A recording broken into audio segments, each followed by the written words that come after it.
This page is the cover of Nintendo Dream Volume 89, featuring characters from the Mother/Earthbound series to promote Mother 1+2. Also hyped on the cover is Fire Emblem, Rekka no Ken, The Blazing Blade, with a developer interview, Pokemon Box Ruby and Sapphire, Tales of Symphonia, Beautiful Joe, Sword of Mana, and Kirby Air Ride.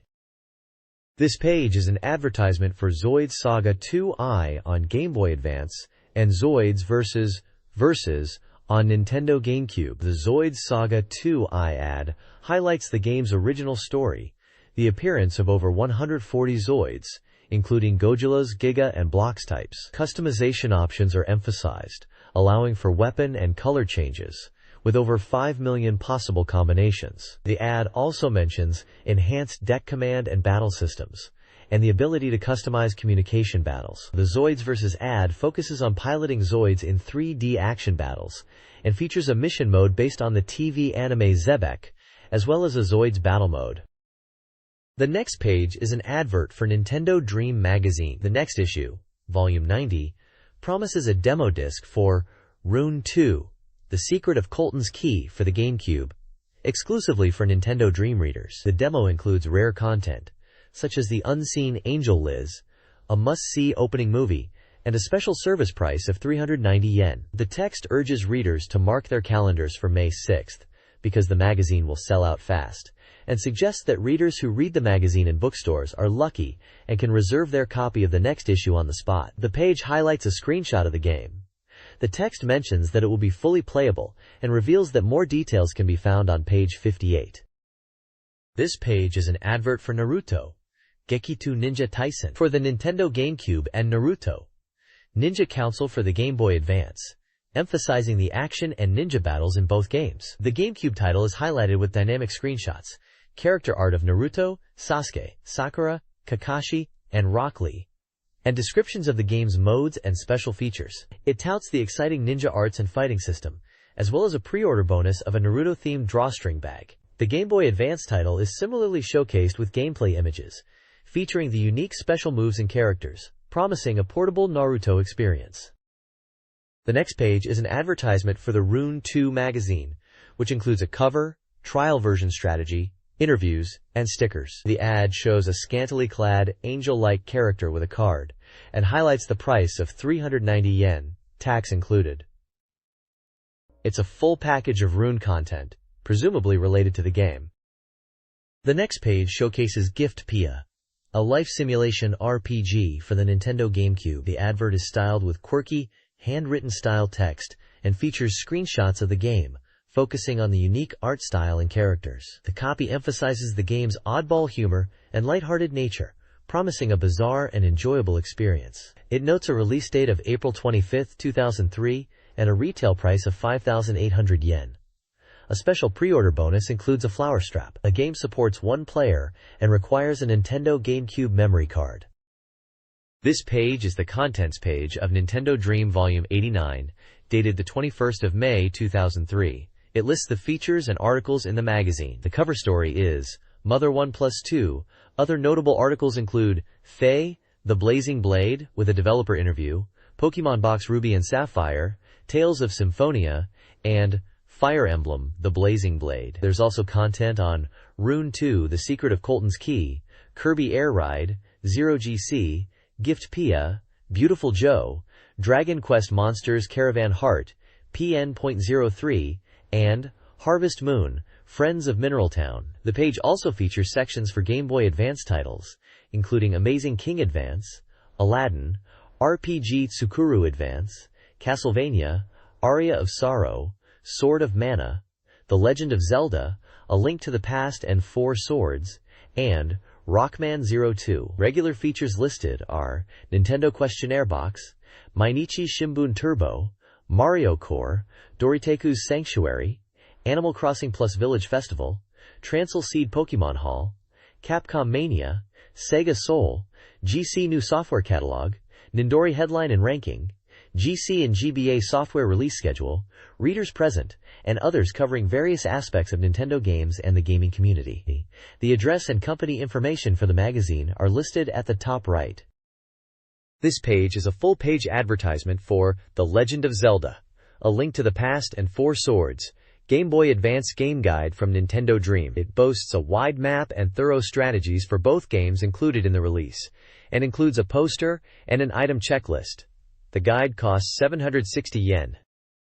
This page highlights a reader's giveaway from Nintendo Dream, urging readers to mail in postcards. Prizes include a Nintendo GameCube, Game Boy Advance SP, Game Boy Player. The winner can select their preferred GameCube game released by April 30th. The winner can select their preferred Game Boy Advance game released by April 30th. A Wavebird wireless controller, Animal Crossing straps, a complete set of the Pocket Monsters Advanced Generation Pokemon Zukan card upper volume, the GBA game Rockman 02, the GBA game 01, a GBA shock holder, and a GBA SP shock holder. The deadline for entries is May 20th, 2003. This page showcases upcoming game release dates and event information for the next month. It emphasizes the limited edition of Fire Emblem, highlighting its special soundtrack CD and desk calendar. The Giftpia game also receives attention for its unique Hanafuda-style card strap. It urges readers to act quickly to secure these limited edition items. The page also mentions that the next issue of Nintendo Dream will include a demo of Rune 2 and highlights the calendar for April and May 2003, listing game releases and events such as the release of Nintendo Dream Volume 89, a Kirby DVD, the release of Giftpia, RPG Tsukuru Advance, and Fire Emblem Rekka no Ken, the release of Pokemon Stadium 2 for the Nintendo 64. The page mentions games like Special Life Game, Naruto, Rockman 02, Castlevania, A Courier of Sorrow, and events like Golden Week in Japan, E3 and others.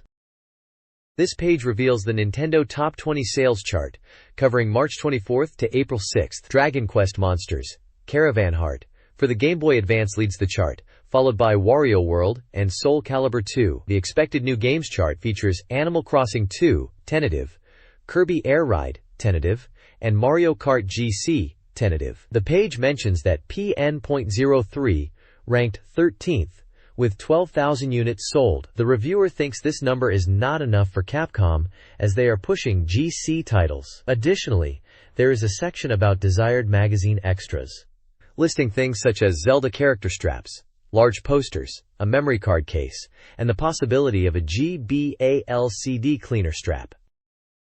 The next page is a Nintendo Dream Monthly 1/2 news page, announcing the revival of Mother 1+2 for the Game Boy Advance. It mentions that the previously unreleased Mother 3 is also coming back. The page highlights the official announcement and the ongoing CM broadcasts, with plans to showcase various Mother-related projects leading up to the June 20th game release. There's also a spotlight on Shigesato Itoi's website, Hobo Nikkan Itoi Shinbun, as a must-see for new information. It mentions a comment from Itoi on April 15th regarding the announcement. The page encourages readers to check the website frequently for updates. Additionally, the page promotes a Mr. Saturn wallpaper, available for download on mobile phones until April 27th.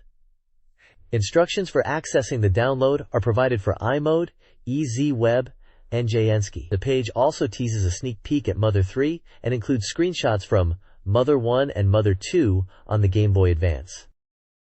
The next page in Monthly News Turbo features a spotlight on Animal Crossing Plus, highlighting figures from Takara's Let's Make a Forest new figure collection, second series, launching on April 25th. These 350 yen figures let you recreate the world of Animal Crossing Plus with 10 different types, each including a villager, furniture, and accessories. Combining sets like the house set allows you to expand your own Animal Crossing Plus world. Featured sets include Jingle Set, Johnny Set, Pumpkin King Set, Vinta Set, Ricky Set, Subakuro Set, Penta Set, Tama Set, Maple Set, and Maron Set. And other news, From Software and Nintendo have announced a sales partnership for Rune 2, set to release on May 23rd for the GameCube. A demo version will be included in an upcoming issue of Nindori magazine. Lastly, the page covers the Sega event Game Jam Storm, held in Tokyo on April 5th-6th. It showcased Sonic titles, including Sonic Adventure DX for the GameCube and Sonic Mega Collection for the GBA. Arcade games like Virtua Fighter IV and the newest version of the Gekitu Pro Yakyu were also shown.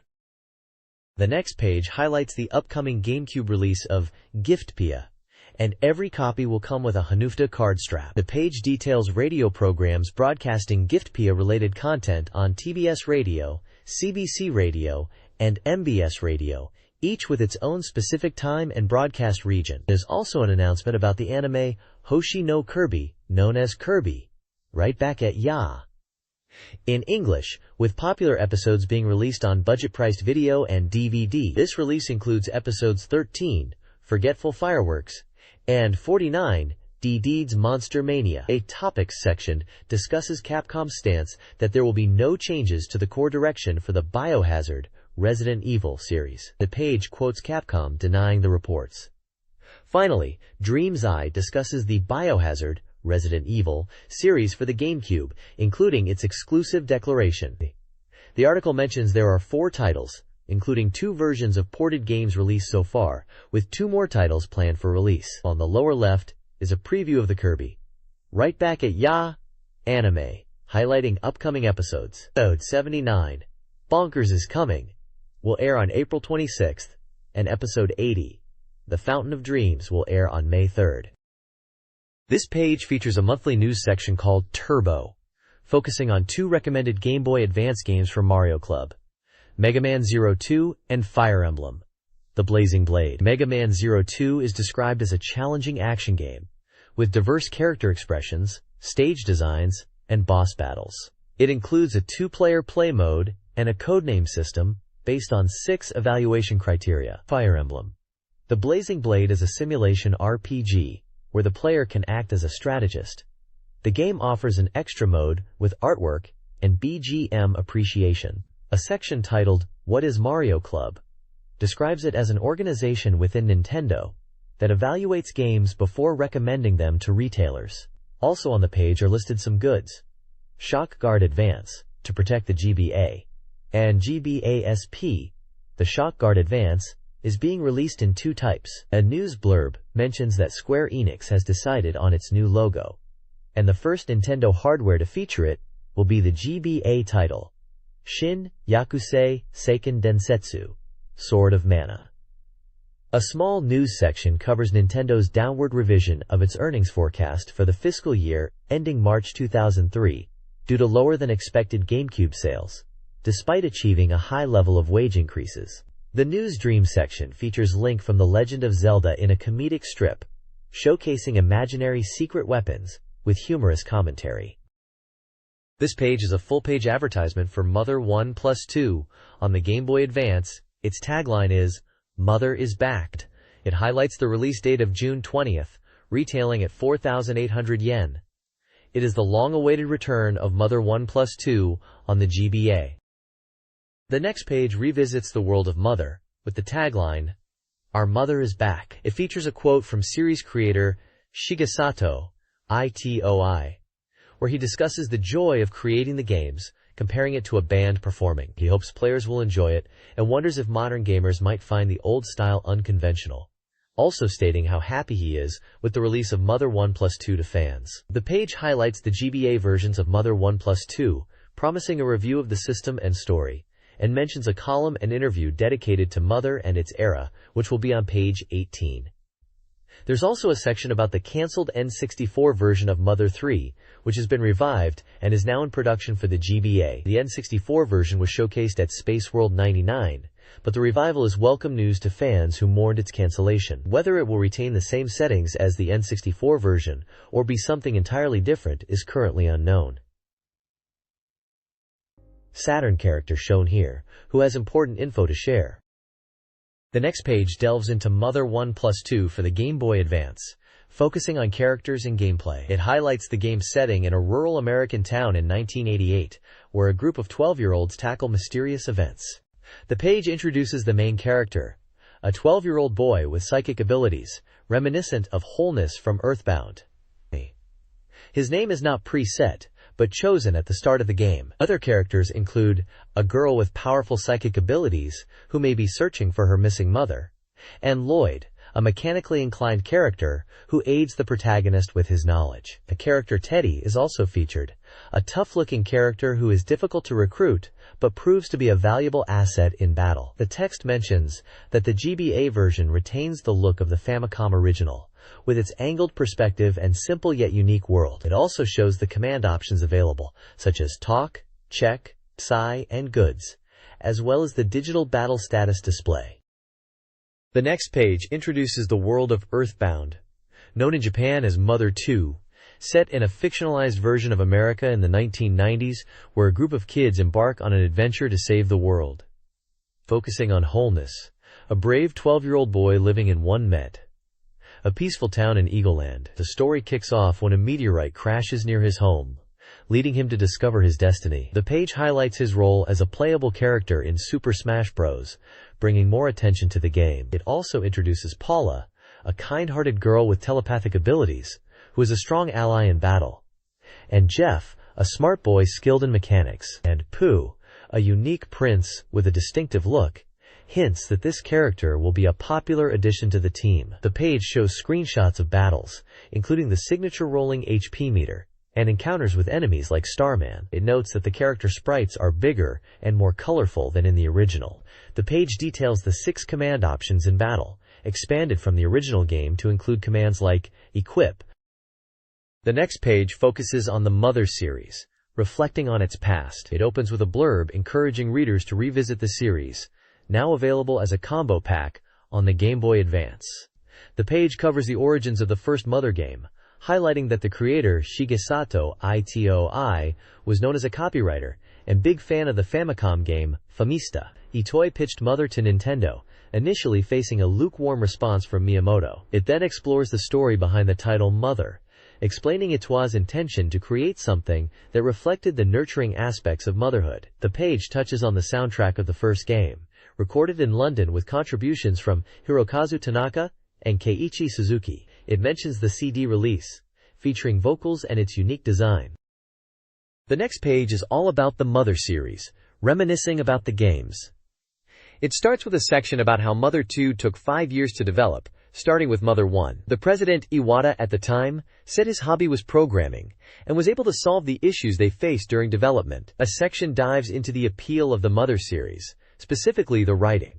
The towns have quirky names, such as the first town, Onet, followed by Tucson, Threek, and Fourside, listed in order. The page also mentions the popularity of the Kimutaku, Takuya Kimura, commercials for Mother 2, and the song that played within them, plus the slogan. Finally, it discusses the overseas release of Mother 2 as Earthbound, and how it was named Coldness for the NATA release. The page also includes a photo of Shigesato Itoi with Miyamoto, and a picture of the game's cover. There are also screenshots of maps, and the Earthbound Player's Guide, and some game art. This page delves further into the world of the Mother series. It starts with a spotlight on Mr. Saturn, a beloved character known for their quirky appearance and simple personality. Apparently, Mr. Saturn was initially referred to as Bakasan during development, and his unique font is based on Shigesato Itoi's child's handwriting. The next section focuses on the music of Mother 2. The game's soundtrack is highly praised. Contributors to the soundtrack included Tanaka Hirokazu and Suzuki Keiichi. There's a mention of an interesting anecdote related to the opening BGM, and a note about an illustration featured on page 18. The page then shifts to various adaptations of the Mother series, highlighting the novels by Kumi Saori, available as digital downloads, and the manga adaptation of Mother 2 by Ito Ashram, Benimaru, titled Linus's Adventure Diary. The page also includes images of Mr. Saturn's walking sprite in animations, the book covers, and a photo of Shigesato Itoi with a golden statue, plus a small advert for where to purchase these novels and manga. This page is all about the revival of Mother 3, a game fans have been eagerly awaiting. It covers the history of the game's development, starting with its initial creation for the Super Famicom. The game was moved to the Nintendo 64, with the first glimpses of the game shown around 1996. The N64 version had a darker feel. The game was then cancelled. It mentions that the Ape team were working on the game in a building in Kanda, Tokyo, and that Shigesato Itoi would even sleep there. The subtitle changed many times, starting with Chimera's Forest, and eventually becoming The Pig King's Last Stand. The Game Boy Advance version would also change. There's also an image of a t-shirt for the band DCMC from Mother 3. This page dives deeper into the story surrounding the cancelled Mother 3 project and its connection to Super Smash Bros. Melee. First, it discusses the announcement that left fans devastated. Back in August 22, 2000, Shigesato Itoi, along with Shigeru Miyamoto and Satoru Iwata, held a discussion, explaining the difficult decision to halt production of Mother 3. Apparently, the game was already 30% complete. The page then transitions to Super Smash Bros. Melee, and how it provided a glimmer of hope for Mother fans. The game featured Wholeness and the Mr. Saturn, which were characters from the Mother series in the opening scene. In addition, character trophies for the fighter Wholeness and Mr. Saturn in 2 also appear in the game. The next section is titled, Dragon is the Key Word, which suggests that a dragon is a key element of the story. It also mentions that the scenario written by Itoi will be used almost entirely as is. Lastly, the page features a section titled, Welcome Home, Itoi-san, recalling Itoi's words during an interview. There's also a photo of Itoi and Miyamoto in a meeting. This page is an interview with Koichi Ohiyama, the art director for Mother 2, subtitled, A Direct Hit Interview, and is advertised as featuring the warm, pop graphics of Mother 2. Ohiyama is described as currently working with card games, 9 years after completing the software. The interview reveals that Ohiyama was responsible for the overall graphic image, character designs, and pixel art, including maps. He also created instructions for figures. During development, he sometimes slept at his desk and emphasized the pressure to meet expectations for a game by Shigesato Itoi. Ohiyama recalls that pixel art was becoming less popular at the time, but he aimed to highlight its appeal in the game. He enjoyed the challenge of creating detailed pixel art within limitations. When asked about his favorite stages, Ohiyama mentions one net, with the Shark Gang, and its initial development. The parallelogram city required much effort. He notes that the Mother series signature is slanted maps, which were difficult to create with pixel art due to memory limits. Ohiyama also mentions that the Mother 2 Game Boy Advance version has several areas that he wishes he could improve. Additionally, he reveals his work on card games with Imakuni, and confirms that he worked with Creatures, Inc. The page also includes some figures and sketches with the following captions. Character figures that Ohiyama specified. Sketch of the dragon. Image, sketch of 2 bird game, with artwork by Ohiyama. This page is an advertisement for Pokemon Box Ruby and Sapphire for the Nintendo GameCube. It highlights its functionality as a tool to manage Pokemon from Pokemon Ruby and Sapphire cartridges by connecting to the GameCube using a GBA cable. The product facilitates the organization, searching, and sorting of Pokemon. The page showcases Pikachu's status and detailed information screen, comparing it between the GBA and the GameCube versions. It points out that the GameCube version condenses trainer information, experience points, abilities, and moves into a single screen. It also advertises a special GBA cable bundle, including the GameCube disc and a dedicated memory card, encouraging those without a GBA cable to purchase it, offering a 600 yen discount compared to buying the item separately. This bundle was scheduled for release on May 30, 2003, priced at 2,800 yen. The next page is about Pokemon Box Ruby and Sapphire, focusing on its features for storing and organizing Pokemon. It boasts the ability to store 1,500 Pokemon with 60 Pokemon per box across 25 boxes. The page showcases standard box views and emphasizes the search and sort functions inherited from the N64 Pokemon Stadium series, such as searching by type and sorting by stats. It also shows examples of searching for Pokemon with different patterns, like Spinda, or rare Pokemon like Feebas. The bottom section demonstrates how to connect a Game Boy Advance to the GameCube, and also the need for the GameCube disc and a memory card. The text describes the setup process, explaining that the GBA acts as a controller for the GameCube software. This page introduces Pokemon Box Ruby and Sapphire for the GameCube. It highlights that you can play Ruby and Sapphire on your TV through the Game Boy player. This feature is described as appealing, allowing players to manage Pokemon boxes without having to use the Game Boy player. The customizable nature of the boxes is showcased. You can change their patterns and names. Different box themes are listed, such as Forest, City, Desert, and Savannah. The page also describes how players can color-code the boxes for easier organization. A feature called Display lets you use Pokemon as figures to decorate a virtual space. You can adjust the height and angle of the figures. The page also mentions you can change the type of stand the figure is on, even making it wooden. Finally, The reviewer expresses excitement about playing Pokemon on the TV, but notes that Pokemon Box is considered more of a tool, and not everyone may be excited about it, especially younger players. However, they point out the ability to play Ruby and Sapphire on the TV, without needing the Game Boy player, is a significant feature. The next page is all about how to get the mythical Pokemon Jirachi in Pokemon Ruby and Sapphire. It starts by stating that the method is finally revealed, introducing Jirachi as similar to Mew and Celebi, rare Pokemon not normally found in the games. There are two methods. Obtain a Jirachi exchange ticket that comes with pre-sale tickets for the Pokemon movie, or get it at the Next Generation World Hobby Fair in June. Step 1 explains buying pre-sale tickets for the Pokemon movie at select stores, such as Ito-Yokado, Jusco, Toys R Us, and Pokemon Centers from April 26 to July 18th. Purchasing tickets at a movie theater or store is possible. Step 2 focuses on preparing your Ruby or Sapphire game. You'll need the Pokédex from Professor Birch, and at least one free space in your party. This is because Jirachi comes straight to your party. It also mentions that the party inventory is easily forgotten, so it is best to check this early.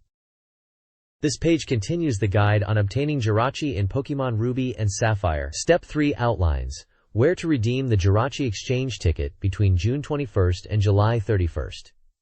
If you bought advance movie tickets, these are specified as stores such as Ito-Yokado, Jusco, Toys R Us, Hello Mac, and Pokemon Center. Note that those who purchase tickets at the cinema cannot redeem the Jirachi at the store. Bring your ticket, GBA, and the Ruby or Sapphire cartridge. It also mentions you can get Jirachi at the Next Generation World Hobby Fair on June 21st and 22nd, where 5,000 people per day will have the chance to obtain Jirachi via lottery. Check the official Pokemon website for details. Contact numbers are provided for inquiries regarding pre-sale tickets, with Jirachi exchange tickets, and general inquiries regarding Jirachi. The page also features promotional images from the upcoming Pokemon movie, Jirachi Wishmaker, and its accompanying short film, Gotta Dance Pokemon Secret Base. The movie is set to be released on July 19th in Toho-affiliated theaters across Japan. The short film will feature Pikachu and Meowth in a comedy. It also mentions that new Pokemon will appear in the short. This page is dedicated to the upcoming Pokemon movie, Jirachi Wishmaker, and provides some introductory information. The film is set to be released on July 19th. The text describes the plot involving a comet that appears once every 1,000 years. The story follows Satoshi, Ash, and his friends, Masato, Max, Haruka, May, Takeshi, Brock, and Pikachu, traveling in the Hoenn region. Mato hears a voice from the sleeping cocoon, an ancient legend, and the movie revolves around a 7-day journey filled with beauty and hardship. The page promotes the official Pokemon movie website for the latest information and minigames, and offers previews of the movie and the Pokemon that will appear. It encourages readers to explore past Pokemon movies online too. The page also mentions obtaining Jirachi, and encourages the reader to go to the movie theater and see Jirachi in action. The next page previews Tales of Symphonia, the latest installment in the popular Tales of RPG series for the Nintendo GameCube. It highlights that the game is fully 3D and will be released in 2003 by Namco. The page details the story of Tales of Symphonia, which focuses on saving two interconnected worlds, Silverant and Tethiala, from destruction. The adventure follows Lloyd, Colette, and Genius as they seek to regenerate the world. The reviewers point out that for the first time the towns and dungeons are fully 3D, showcasing the detailed character work, the detailed world map, and characters from previous Tales games. The page also features screenshots of gameplay and the classic Tales of Fantasia. This page highlights the main characters of Tales of Symphonia and their role in the world-saving quest. It introduces Lloyd Irving, a 17-year-old raised by dwarves, who is described as kind-hearted but not academically inclined. Colette Brunel, the chosen one destined to regenerate the world, is also introduced as a key character in the fate of the world. Finally, Genius Sage, a prodigious 12-year-old mage, is presented as a brilliant but somewhat jaded individual who admires Lloyd. The page shows character art and gameplay screenshots, along with dialogue snippets that provide insight into their personalities and relationships. The next page discusses the action-oriented battle system of Tales of Symphonia, highlighting how the 3D environments enhance the gameplay. It emphasizes the linear motion battle system, where players can move freely around the 3D space during combat. The page explains how to execute combos by coordinating attacks with allies, improving the chances of defeating enemies, and earning bonus experience. Screenshots showcase characters using special moves and magic, like Lloyd's Demon Fang and Genius Fireball. Finally, the page details the battle results screen, which displays experience, money, time, and a grade score, and shows how encounters can be avoided. An interview with Tales of Symphonia producer Yoshizumi Makoto reveals the game's return to the Super Famicom roots while incorporating new challenges on the GameCube. The game will feature an opening theme, character voices, and a 3D world, including 3D rendered field maps and towns. The linear motion battle system, also in 3Ds, necessitates strategic character placement. Symphonia is a new entry, not a sequel, though it shares elements with previous titles. The interview also highlights the series' 8-year history, showcasing previous titles and release dates. Makoto expresses excitement for the game and anticipates further announcements.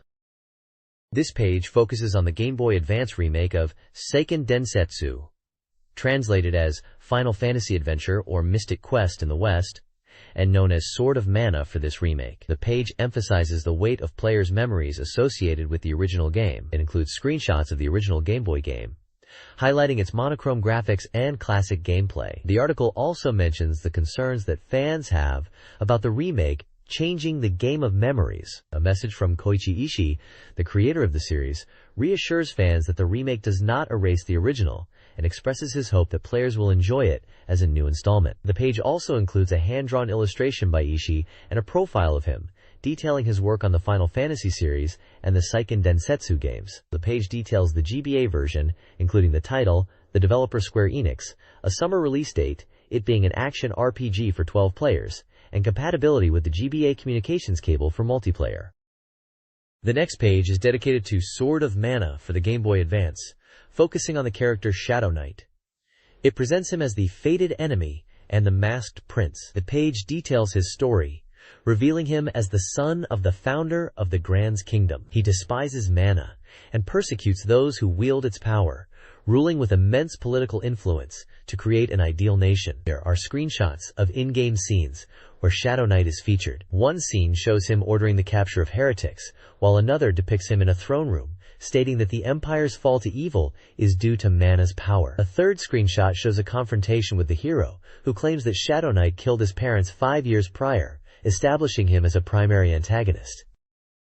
The next page is an article about Sword of Mana, focusing on new systems and improvements over the original Game Boy version. It highlights the ability to choose either the hero or the heroine as the player character, each offering a unique perspective on the story. The partner system is also detailed, allowing players to control their companion during gameplay. The article mentions strategic battles against tough bosses, where switching characters with different attack styles becomes important. There are also screenshots showing gameplay and dialogue variations based on the chosen protagonist. Additionally, the page discusses the possibility of cooperative play for 2 players and the potential existence of a third-party member, suggesting the game might allow for 3 characters to fight simultaneously.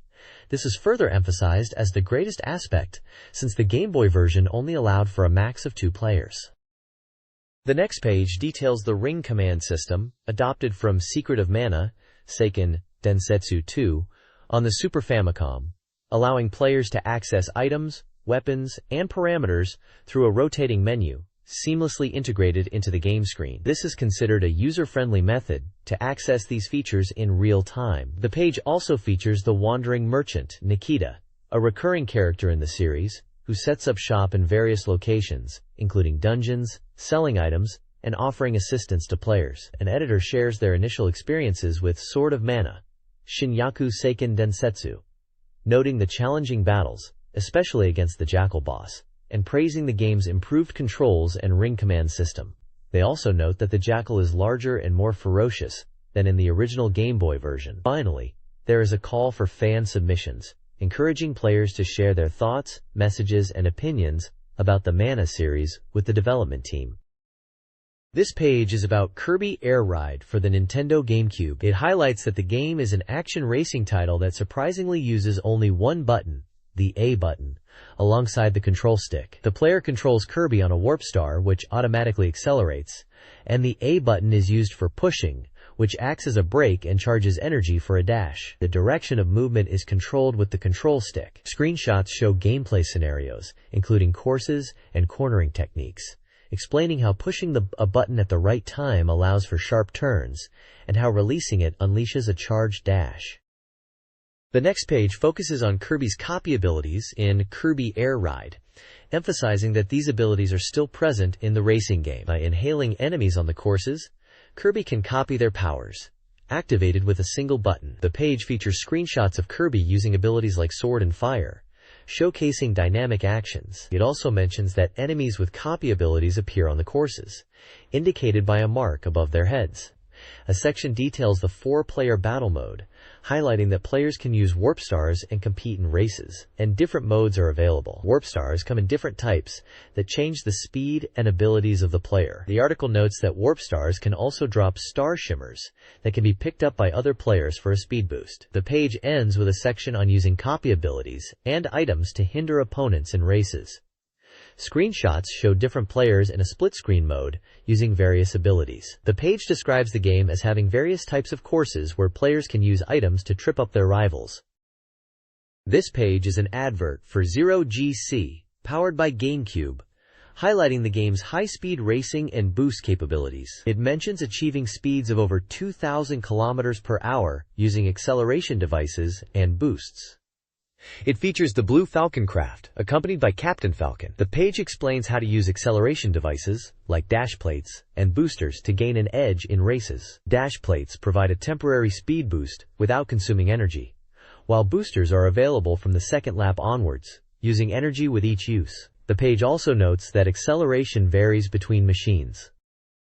The next page showcases the high-speed circuits of Zero, built in unique planetary cities. It focuses on a few distinct locations, including Mute City, a metropolis undergoing reconstruction due to the aging of its original circuit, Port Town, a bustling space trade hub with massive shafts, Aeropolis, where the city's central sphere manages the lives of its residents, and Lightning, a storm-ridden zone transformed by harnessing its energy. The page details the pit area, where racers can recover energy consumed by boosting or collisions. It also highlights the basic system shared with Zero AC tentative title, including arcade cabinet design and unique lever and button setups. This page is a feature on Gift-Pia for the Nintendo GameCube, an alternative RPG where you guide a Pockle to adulthood on Nanashi Island. The page dives into the premise of the game, which involves helping a Pockle who overslept and missed their coming-of-age ceremony.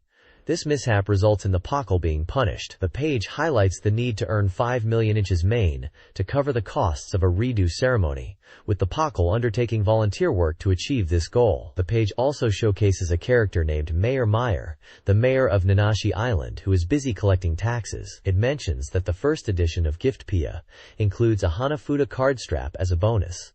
There are 3 designs available for this bonus. The next page gives more details about becoming an adult in Gift-Pia. One way to grow up is to follow Mayor Meyer's advice and save 5 million main for a redo adult ceremony. However, Jiggy, the mushroom-loving old man, suggests a different route, fulfilling the wishes of others. The page emphasizes the importance of managing hunger and sleepiness on Nanashi Island, as letting these needs deplete can lead to a game over or having items stolen by Nemui spirits. Some characters are introduced with a guide, including Jiggy, who lives in a tree atop a mountain and loves frozen mushrooms. The text also features the female DJ Deej and her assistant, Dave, who host a show on Nanashi FM, providing music and information. There is also a preview of gameplay, with commentary from Kazuya from the editorial department about the strict rules in the game. He was apprehended by Mappo-kun for running in the reference library, which has a fine of 10,000 main. The reviewer enjoys the music, and mentions that the game uses amateur artists for the soundtrack. This page dives deeper into the world of Nanashi Island in Gift-Pia.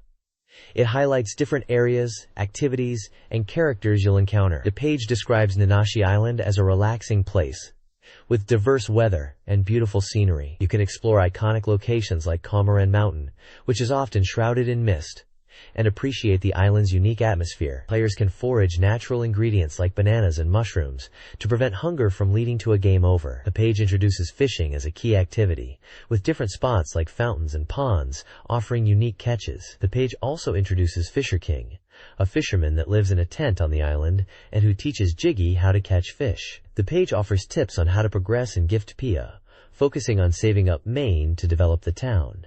It mentions the mayor's suggestions to invest in the beach's refurbishment. You can also try winning the lottery by purchasing 3-digit numbers, by trying the number 777 or your favorite person's birthday, and listening to Nanashi FM to hear the results. You can also transfer Maine using the transfer machine. The text mentions how the Nanashi Great Bridge has been repaired, allowing access to Komoran Mountain and other locations. This page focuses on key locations and characters within Nanashi Island in the game Giftalipia. It gives a brief overview of some of the main spots to visit on the island. First, it highlights Kitchen, known for heartwarming meals and takeout. There's Apron, the owner who perseveres after her husband's passing and is now hiring. Next, the page showcases a tea house on the way to Komoran Mountain, offering custom dyes for items. Featured here is the Tea House Robot, the robot tea house owner. The page also spotlights the Nanashi Mart, where players can buy items and lottery tickets. Rumiko, the mart owner and daughter of the Nanashi Hotel's Granvaya, is featured here. Finally, it mentions Osmesu, a bar that opens at 8 p.m. It's off-limits to pokels who can't stay up late, and here you can bet on frog races. It introduces BB, the frog-loving owner of the bar. The next page features a guide to some key gameplay elements and characters in Gift Sepia. It explains how to make adults out of everyone. By progressing the story, players can fulfill the wishes of the people on Nanashi Island. You'll need to obtain Kara no Negaidama from Tenjin Shrine and use them on people in need, transforming them into Kanadama that can be offered to Tenjin statues. The guide also covers finding Granvaya's missing disaster prevention hood. Granvaya, the owner of Nanashi Hotel, has lost it somewhere in her hotel room. Additionally, the page focuses on Meto, Lumiko's husband and father to Chibita, who works for the mayor on various construction projects. The guide details how to get Hisokuri for Meto, as he's been locked in jail after arguing with Rumiko. Apparently, Pokels can get the hidden money from Meto's house. The page introduces Granvaya, a fortune teller who uses her nose to tell the future. The next page delves further into Gift Quipia, offering tips and character insights. It starts with teaching you how to take pictures of and in her favorite spots, as she aspires to become an actress and needs photos for her resume. It mentions Anne likes the Donut Rock and prefers beach tanning for beauty secrets. There's also a poster that appears to be one of Anne's ideal locations. The page introduces Yukio and his love for food. Partner, a character who lives next to Pokel's house, is worried that Yukio, his goat, has stopped eating. The guide suggests finding food to help fulfill Yukio's wish, and also highlights the Miss Nanashi painting that appears in the game. The page shows Pokel growing into an adult by fulfilling wishes on Nanashi Island, and mentions a large earthquake has occurred throughout Nanashi Island. The game also touches on the relationship between Pokel and Dr. Engine, a scientist. Finally, there's a note about how Pokel can now enter Bar Osum, a bar previously off-limits to children, thanks to his offering of Kane gems. The page introduces Drive, Engine, who created the frozen storage in Pokel's house. There's also a look at Drive Engine in his lab, where he's apparently working on new inventions. The next page is focused on Fire Emblem, the Blazing Blade, showcasing a new system, Map Weapons. It details 2 types of map weapons that can be deployed: Flay Bombs, which damage enemies who step on them, and Light Barriers, that block movement for both enemies and allies. The page illustrates how to use these weapons strategically, such as predicting enemy movement to place flay bombs, or using light barriers to block key entrances. The effects and limitations of each weapon are described, including the temporary nature of the light barrier. Additionally, the page promises information on 10 characters from the game, and a beginner's guide. It notes that this issue will introduce the new map weaponry, feature new characters, and serve as a beginner's guide. Game details listed include the title, developer, Nintendo, release date, April 25th, price, 4,800 yen, genre, SRPG, and number of players, 14, with GBA link cable compatibility. This page introduces characters who will join Lynn's party in Fire Emblem, the Blazing Blade, as well as the enemies they'll face. It notes that throughout the journey, characters will join you. In this case, the page introduces 7 characters. First, Florina, Lynn's friend from her time in Sakai. Then there's Guy, a spirited swordsman from Sakai who has a past with Matthew. Next up we have Ninian and her brother Nils, dancers who are targeted by assassins and have a mysterious power. Then there is Matthew, a thief with a kind demeanor. Priscilla, a polite sister. Oswin, Hector's caretaker. Finally, Jafar, a cold-blooded assassin. The page also highlights the Black Fang, an assassin group targeting Ninian's group, and Lyn. Lloyd and Linus are mentioned. It features images of gameplay, showing the Black Fang in action, and the skills of the assassin Jafar. The next page offers a beginner's guide to Fire Emblem, the Blazing Blade. It starts by highlighting the basics, such as how the story begins, with the player acting as a tactician, guiding Lyn and her group. The page breaks down the gameplay flow, starting with dialogue scenes, choosing units to deploy, navigating the map, and completing mission objectives. It explains the weapon triangle system, where certain weapons and magic types have advantages over others, like swords beating axes, axes beating spears, and spears beating swords, as well as the magic triangle, explaining the different classes and effectiveness. It introduces the rescue command, which allows adjacent units to assist allies in danger. The page also touches on the variety of clear conditions, such as surviving for a set number of turns, rescuing characters, or defeating all enemies, and explains that weather can change during battles, impacting unit movement. Finally, it mentions that the way to access the side story maps has changed to a selection system, so the player can choose to visit the side story map after completing the condition during battle. The page also highlights a screenshot featuring the character Kent, who is at level 6, and states if you carry a unit with him in rescue, his speed and skill will be reduced. The next page dives into a strategy guide for Fire Emblem, the Blazing Blade, focusing on Chapter 7. It explains how to effectively use social knights by exploiting weapon matchups, such as using swords against axes and spears against swords. It also advises using Pegasus Knights to attack mages due to their high resistance, and advises to defeat dark magic with light magic from the monks. The guide stresses the importance of visiting a village before it's destroyed by bandits to obtain a holy water item, which temporarily boosts resistance. It recommends using monks to weaken enemies, then finishing them off with other units. The page details the enemy unit composition, including enemy unit classes like shamans, mountain bandits, soldiers, archers, and mages, with varying levels and quantities. It also gives advice on dealing with nearby shamans with monks, securing Pegasus Knights by taking out archers, and taking out the last of the bandits with monks.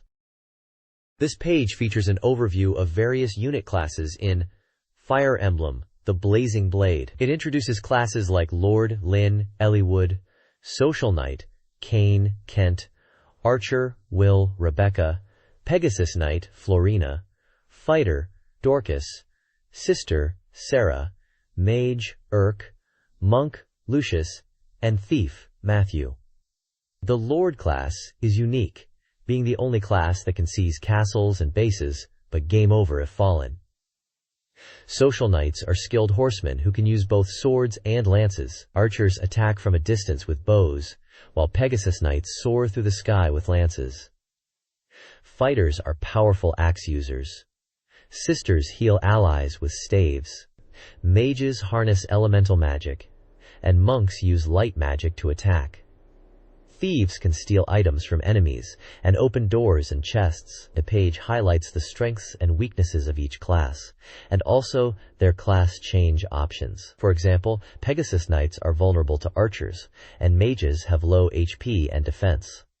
The page also gives advice on how to use each class effectively in combat.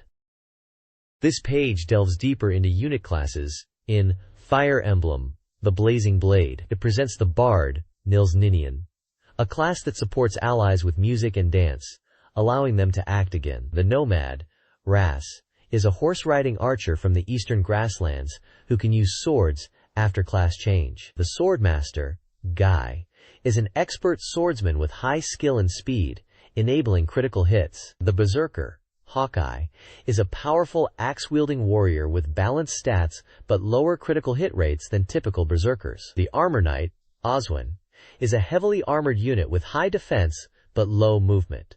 Also shown is the exclusive enemy class, the Magic Seal User, Kishuna, who silences both allies and enemies, preventing magic use in the affected area. Lastly, it reveals the assassin, Jafar, another enemy-exclusive class, adept at instant kills and possessing abilities similar to thieves like lockpicking. The bottom of the page shows the fire emblem, the blazing blade, comes with 3 special campaigns including a soundtrack CD, a desktop calendar, and a special t-shirt when purchasing the game. The next page advertises Rune 2, Koruten's Key Secrets for the Nintendo GameCube. The page focuses on the game's story, characters, and card-based battle system. The story revolves around the protagonist Liz and his lost memories from childhood. The game's opening movie depicts Liz being taken away in a carriage and later abandoned. Throughout the game, Liz encounters visions of his younger self, triggering flashbacks and revealing his forgotten past. The card-based battle system involves summoning creatures from cards to fight. There are over 200 different cards, including goblins and dragons. Each stage has a map where players collect cards and fulfill specific conditions to clear it. Players create decks of 30 cards, considering their attributes and effects. During battles, the cards are displayed in sets of 4. Pressing the corresponding button activates the card's effect. The next page is about new battle techniques in Rune 2, focusing on Zefx and Z combos.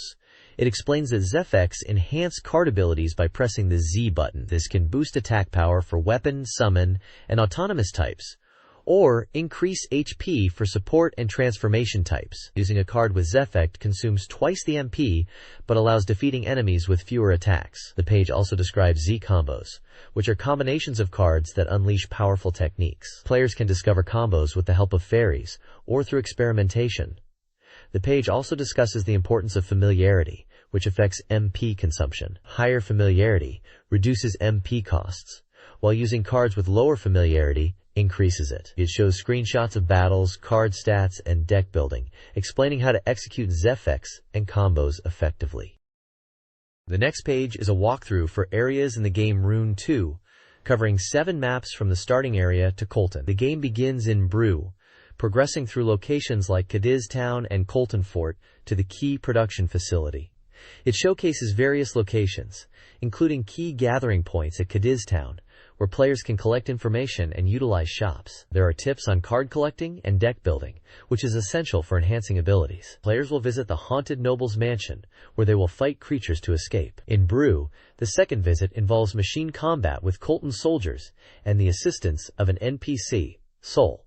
The page also details a side quest in Cranville Desert and how to unlock new zones. It gives information and screenshots of boss battles and map navigation. It warns about AX-wielding enemies and highlights the use of special attacks. This page provides a walkthrough for the Colton Fort area in Rune 2, detailing how to navigate the fortress and open doors. It highlights the strategic versus mode, allowing players to battle using customized characters and cards. The guide points out areas with searchlights that trigger enemy attacks and explores the dungeon. It discusses the manufacturing plant where imitation keys are made and provides tips on using cards effectively to conserve resources and take out enemies. The page introduces a mysterious magic user named Glitty, who helps the character, and notes that revisiting cleared maps can reveal new areas and enemies. It also showcases screenshots of card battles and character transformations, such as the Stone Golem. This page is an advertisement for the Rune 2 trial version. This page is an advertisement for a trial version of Rune 2, titled Rune 2 Trial Version, The Secret of Colton's Key. The page is promoting a trial version of Rune 2, and the trial version has a special version of the character Angel Liz, not found in the retail version. Also, the trial version includes special cards and powerful monsters to use. The page notes that this trial version is exclusive to Nindori and is advertising the features of the Rune 2 trial version, including stages, powerful cards, and the ability to play as Angel Liz. The page includes user feedback on the game, praising the combat and the creature designs. The next page is an advertisement for a Rune 2 illustration contest, held in collaboration with From Software and Nintendo Dream. The contest is open to reader submissions of Rune 2 themed illustrations. The grand prize is a Sony CyberShot digital camera with other prizes including a Sony CD Walkman and a limited edition Rim and Lee plush. Submissions can include characters or creatures, and even three-dimensional art like figurines or plushies. The deadline for submissions is May 23rd, and entries should be sent to the Nintendo Dream Rune 2 department.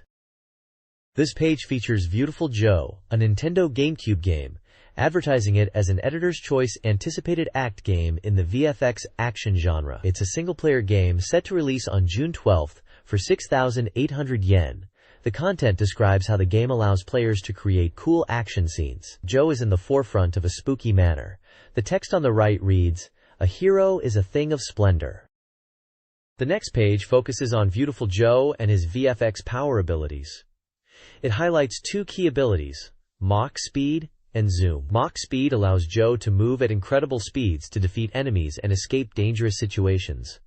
And Zoom allows Joe to zoom in on enemies, unleashing a flurry of attacks. The page features screenshots showcasing these abilities in action against Captain Blue. The reviewer really enjoys how the game allows Joe to make awesome moves. This page delves deeper into Beautiful Joe's gameplay, focusing on the Mach Speed ability. This ability not only allows Joe to move quickly, but also unleashes powerful attacks and helps solve puzzles. Screenshots show Joe outrunning giant rolling barrels and using Mach Speed to dash through obstacles. The page also highlights puzzle elements involving closed doors and candle stands, where Joe needs to ignite the candle stands with fiery attacks to proceed. Finally, it details how to use propeller platforms to reach higher areas by increasing the propeller's rotation speed with Mach Speed and jumping at the peak. The next page covers more of Beautiful Joe's gameplay mechanics, specifically focusing on the zoom ability. It showcases various applications of this ability, including zoom and deadly spinning kick. When the meter under a large lamp turns red, use zoom, followed by the deadly spinning kick to open a door. Drill headbutt. When the ceiling is glowing, use zoom and jump to activate the drill headbutt and break through to the next floor. Zoom power-up. Jump and use zoom to perform the sudden descent stomp attack. The page also details using zoom to slow down slot machines and landing a perfect hit, emphasizing the importance of precise timing. This page is a special feature about Beautiful Joe, focusing on an interview with director Hideki Kamiya, creator of Devil May Cry and Bayonetta. The intro mentions going directly to the development team in Osaka, eager to hear about the game. Kamiya explains that the core of the game is interesting, but the volume of content is overwhelming. He mentions that everyone on the team is enthusiastic and producing content. He recalls the initial idea for the game stemmed from when he joined the company, with the concept of Transforming Hero. A document from his training period resurfaces, titled Fight, Poseman, which involved fighting by striking poses. The game evolved from there, becoming a rhythm action title with stylish VFX action, incorporating elements like stopping and slowing motion during gameplay. The next page is a sheet of stickers from Nintendo Dream Volume 89. The top section features stickers of Dr. Andonuts from Mother 1+2 in various poses. Below that are the main characters from the Mother Earthbound series, Canis, Paula, Jeff, and Pooh. The center of the sheet includes a logo sticker for Gift Bapia. The rest of the page has a variety of characters from the Gift Bia game, which include Pockle and various other characters, animals, and robots. This page is a sticker sheet. At the top are 8 round stickers of Dr. and Donuts from Mother 1+2, followed by rectangular stickers of Wholeness, Paula, Jeff, and Pooh from the Mother/Earthbound series. The center features a logo sticker for Gift Pia. The rest of the page has various Gift Pia stickers, including Pockles, other characters, animals, and robots from the game. The next page features Dragon Quest Monsters, Caravan Heart, highlighting the system where monsters become human. It teases the secrets of this transformation and promises a walkthrough covering chapters 34. Next is Harvest Moon, Friends of Mineral Town, offering tips on turning a rundown farm into a top-notch one, efficient farming methods, and guaranteeing successful farm management. Then there's Boktai, The Sun is in Your Hand, an action RPG where you defeat vampires using sunlight gathered by a solar sensor. The page reports on its system and actual gameplay footage. Finally, there is Naruto, where a fighting game enthusiast dissects the Naruto game. The reviewer analyzes the game as a fighting title with a calm and collected eye, questioning whether it stays true to the original work. This page from Dragon Quest Monsters Caravan Heart reveals the Reincarnator class, which allows monsters to transform into humans with specific vocations. When monsters join your party, they can reincarnate into vocations that align with their natural traits like warriors, knights, priests, physicians, anglers, and jokers. Screenshots show various monster transformations, such as slimes becoming warriors, and slime knights becoming knights. It also mentions that the reincarnated allies can join caravans, but will leave if too many members are present. The page promises a guide to chapters 3 and 4 of the game, and easier use of the reincarnation system.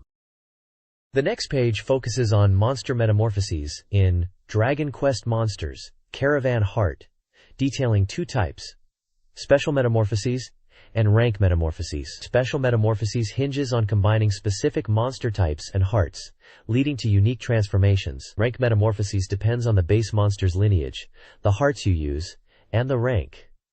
The page highlights the unicorn's stats and lists some of the spells it knows. It also provides a couple of metamorphosis examples, such as unicorn plus vampire rat plus bubble slime resulting in a gigantes, and unicorn plus berserker heart plus mad slime resulting in a boss troll. Finally, the page gives recommendations for metamorphosis patterns using slimes, suggesting combinations to create a dragon kid, a slime tumbler, and a baby Satan. These transformations offer distinct advantages, from offensive capabilities to support and healing, and special abilities like dungeon escape and damage floor evasion. The dragon kid learns abilities such as Chiari, Laliho, Mera, Saso Odori, Mahokide, and others. The slime tumbler learns abilities such as Hoyami, Bahomera, Skara, Hiado, Bahomazun, and others. The baby Satan learns abilities such as Rikomit, Toramana, Mahotora, Yaiba no Bujo, and others. This page is a strategy guide for the Samaltria region in Dragon Quest II, Luminaries of the Legendary Line. The guide provides a suggested route, highlighting key locations: Samaltria Castle, Laura's Gate, the nearby shrine, Larisha's Port, the Lake Cave, and returning to Laura's Gate. The page also lists monsters that appear in the area, including metal slimes, mad plants, killer pillars, and more. It then dives into Samaltria Castle, advising players to stock up on supplies before heading west to reach the castle and to speak with the king and prince, and recommending moving the caravan to be closer to the castle to the east. The shop's inventory is detailed, listing items like herbs, antidotal herbs, Akil water, and chimera wings with their prices. The page also highlights Laura's Gate, explaining that the entrance to Laura's Gate is guarded by soldiers, and you can enter if you say you're from Samaltria Castle. The soldier blocking the way says there is a key needed to pass. The page also refers to a message on the door. Additionally, there's a DQM, Dragon Quest Monsters, section with information on triple matches for caravan leaders, which are caravan battles. The page describes this as a special rule set where players battle in 3 rounds, using a horse-drawn carriage with 3 members in each round. This page continues the strategy guide for Dragon Quest II, Luminaries of the Legendary Line, focusing on locations near Laura's Gate and the Lake Cave. The page mentions that near Laura's Gate is a shrine that seems empty at first, but entering it triggers an important event. It advises players to visit early. The page also mentions Lauresia's Port, a lonely port on the western edge of the continent, where fish can be bought. It advises leveling up before coming here due to the strong monsters in the area. The item shop offers herbs, antidotal herbs, chimera wings, and fish. The Lake Cave is home to strong monsters such as slime snails, dragon kids, droll, droonba, and metal slimes. It suggests leveling up before attempting this area. The guide also shows maps of the B, 3F, B, 2F, B1F, and 1F floors of the Lake Cave. The DQM, Dragon Quest Monsters section, reveals new secrets about the color orbs found at the altars. These orbs allow access to automatically generated dungeons, and their color determines the types of monsters encountered, like the purple orb being associated with demon-type monsters, the yellow orb with animal-type monsters, and the red orb with magical beast-type monsters. The next page dives into the Moonbrook region in Dragon Quest II, Luminaries of the Legendary Lines. It provides a recommended route, which includes Moonpita Town, Moonbrook Castle, Moonbrook's Pier, the Tower of Wind, the Tower of Wind Shrine, the Bridge Shrine, Tepa Village, the Tower of the Full Moon, the Merchant's Caravan, the Lighthouse Shrine, and Dragon's Horn. The guide lists monsters appearing in the area, such as Magma Slime, Chimera, Dark Slime, Dragon, Killer Ipen, and Berserker. It starts with Moon Pita Town. Described as the largest town in the region, it suggests gathering information from travelers, especially about Moonbrook Castle and the Tower of Wind. It also advises talking to the elderly, poets, and horse carriage enthusiasts. Next is Moonbrook Castle, noting that it's close to Moon Pita Town but blocked by a river. It mentions a lone dog inside the seemingly empty castle and the majestic throne. The player is advised to visit the pier before heading to the Tower of Wind. Finally, the page provides a list of items available at the pier's shop. This Dragon Quest II guide details navigating the Tower of Wind, focusing on reaching the 9th floor. Exploring the tower's lower levels, including maps for floors 1F, 9F, and potentially taking detours, is recommended. Key enemies include Slaron, Venus, Carol, and the powerful Hell Condor. A shrine near the tower connects to Moonbrook Castle, offering a shortcut. Another shrine leads to Tepa Village and the Lighthouse, requiring permission to pass the Bridge Shrine. Tepa Village's key is the Tower of the Full Moon, and talking to the right villager there provides further information. The guide also provides an interior screenshot and item prices, Amour's Water, Magic Holy Water, apples, and emphasizes stockpiling Amour's Water due to frequent in-use near the Tower of the Full Moon. This page is a continuation of the Dragon Quest II guide, now focusing on the Tower of the Full Moon. The guide warns that a beautiful jewel is located on the top floor, and it highlights the enemies you'll encounter, like evil mirrors, wandering priests, wandering armor, silver devils, and boomers, with a special emphasis on the Baguma enemy. The guide urges players to prioritize defeating the silver devils, because 2 appear at a time dealing high damage and they have high HP. Maps for floors 1F through 7F are included to aid navigation. The guide recommends using the lullaby spell to put enemies to sleep to seal their techniques while fighting, and lists the stats for Slaron, Venus, and Carol enemies. It also tells you that the evil mirrors will attack, then counterattack. Additionally, the page details 2 other locations. A merchant caravan selling rare items in the desert, where the tents are easily visible, but it is a large area, and therefore the player should use the map. Items sold in the caravan are rare and expensive, so you should load up a carriage with merchants and engage in battle to quickly earn money. A shrine near the lighthouse allows quick travel to Moonbrook Castle, and has a single travel door inside, so don't worry and jump in.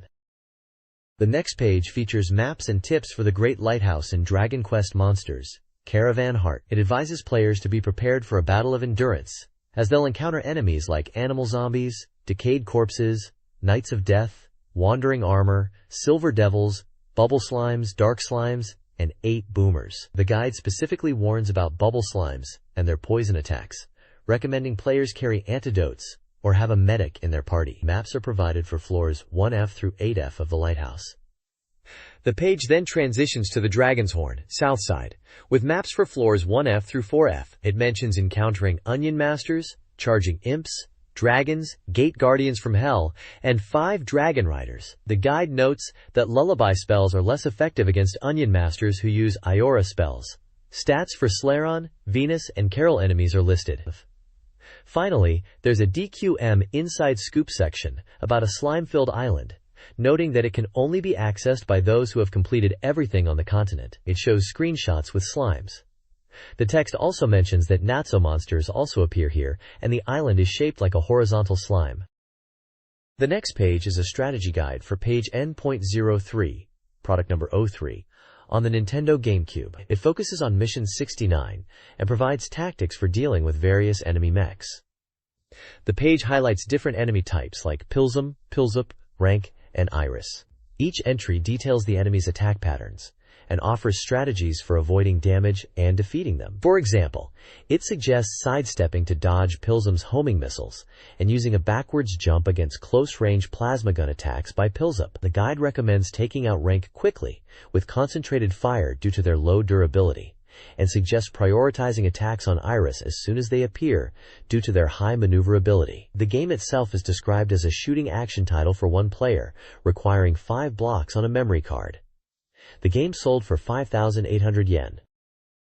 This page continues the page N.03 Strategy Guide, detailing tactics for dealing with various enemy robots. It covers several enemy types, including the Walnuss, Weisberg, Searose, Gardeny, and Sonnenblume.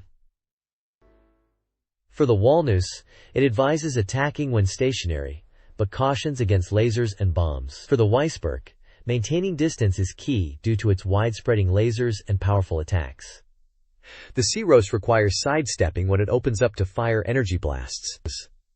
The Gardeny launches light pillars before firing a giant energy ball, and can split into 2 separate entities. Lastly, the Sonnenblume requires strafing to avoid its Vulcans, and dodging the giant laser beams. The page provides visual aids with screenshots of each enemy in combat scenarios.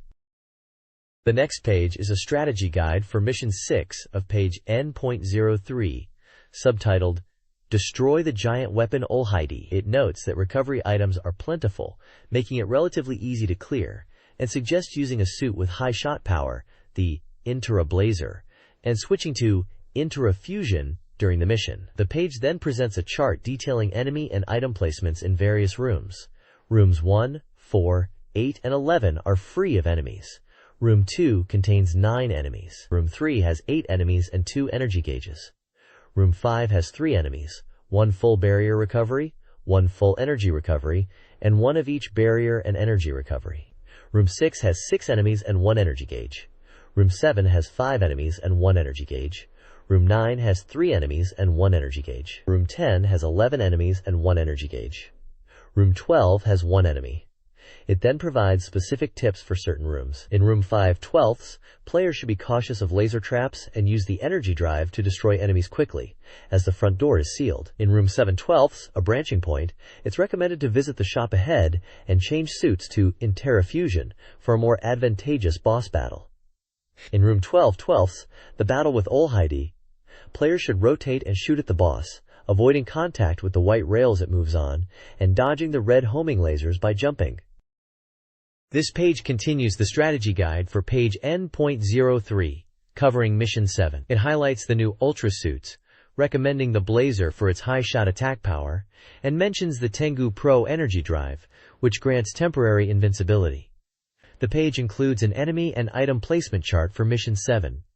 Rooms 1, 2, 8, and 12 have no enemies. The other rooms contain varying amounts of enemies, energy gauges, and other items. It also provides specific tips for certain rooms. In Room 3/13, destroy the barrier devices to damage enemies.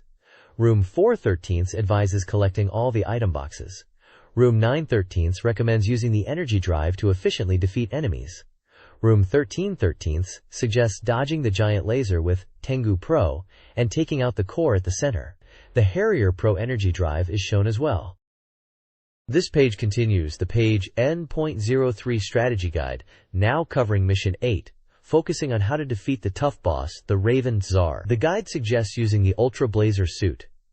The page includes an enemy and item placement chart, listing the number of enemies and items in each room. It gives specific tips for each room. Room 1/05 warns about searchlights and recommends retreating to a safe spot to counterattack. For Room 305, it cautions about flying enemies and advises using the Harrier Pro to quickly destroy them. Room 505 details how to defeat the Raven Tsar, recommending the Tengu Pro and attacking the center, or dodging the attacks by hiding in the holes in the floor. The Tengu Pro energy drive is highlighted, activated with +A, granting temporary invincibility and increased attack power with the Ultra Blazer. This page continues the page N.03 strategy guide, focusing on Mission 9 and offering a chart for enemy and item placement. It mentions the suit Ultra Blazer is used to proceed safely, and also asks, what is the true identity of this mysterious life form? Room 0415 features 6 Veil-Bilk enemies, advising players to take them down one by one, but to use the Harrier Pro if overwhelmed. Room 1315 is about battling Oldie Etsuvai, with the advice to use Tengu Pro to evade laser attacks. For room 14/15 versus Oldie Etsuvai's second form, the strategy suggests staying in an invincible state using Tengu Pro and continuously shooting. It also advises players to quickly recover the energy drive gauge if it gets low. Room 15/15 is a timed escape mission, with a 5-minute limit to reach the transfer point in Room 8. It warns players to avoid getting lost following the green lights towards the transfer point. It suggests using sidestepping to dodge homing missiles. In Room 9, players should ignore the Piltoim enemies and focus on the Galdeni enemies appearing at the end of the passage. Finally, it emphasizes the importance of not mistaking the exit in Room 7, and making sure to defeat all Weissbilke enemies. This page is a guide for Harvest Moon, Friends of Mineral Town, on the Game Boy Advance, providing tips for efficient farming and making money. The page highlights 4 key points for successful farming, focusing on profitable crops and animal care. In spring, it suggests focusing on early turnips due to their quick growth and low cost. For summer, it recommends pineapples and raising chickens. In autumn, sweet potatoes are a good choice, as they can be harvested multiple times. Winter is dedicated to animal care, emphasizing the importance of maintaining high affection levels with livestock and mining. The guide also introduces the harvest sprites, who can assist with tasks like watering, harvesting, and animal care. To enlist their help, players need to befriend them by offering gifts. Additionally, the page includes minigame tips for improving the sprites' efficiency in their respective tasks. A chart lists the prices for various animal products and processed goods, giving you an idea of when to invest in the processing equipment to increase income. There are a few screenshots from the game showing examples of farming, harvest sprites, and animal care taking place. The next page provides more gameplay tips for Harvest Moon, Friends of Mineral Town. It covers finding valuable items for shipment, focusing on collecting wild plants, and fishing at the mountain, beach, and seaside. A list of items to collect, with their selling prices and harvest times, is shown, and includes honey, apples, bamboo shoots, wild grapes, mushrooms, and grasses. The page also covers mining, explaining how to use a hammer and hoe in the mine to find ores and gems, with a list of mineable resources and their locations. The page also covers expanding your chicken coop and animal barn, offering tips on how to breed animals and increase the number of livestock you can keep. It also discusses expanding your own home, explaining how to expand and why. There is a list of costs and required resources for the chicken coop and barn upgrades. Finally, the page mentions purchasing furniture and equipment via the television shopping channel.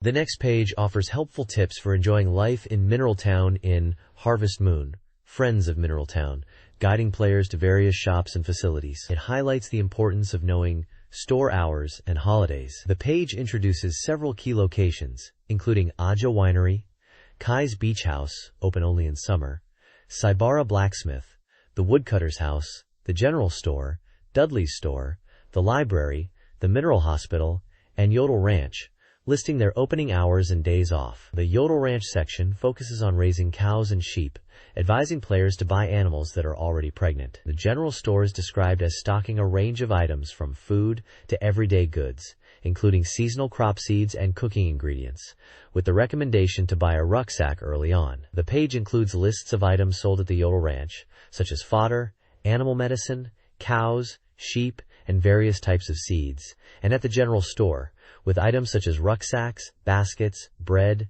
curry powder, and various seeds, along with their prices and seasonal availability. Saibara Blacksmith is described as a place to power up your tools, where you can upgrade tools using ores to improve their effectiveness. It features a list of ores needed for upgrades and their prices.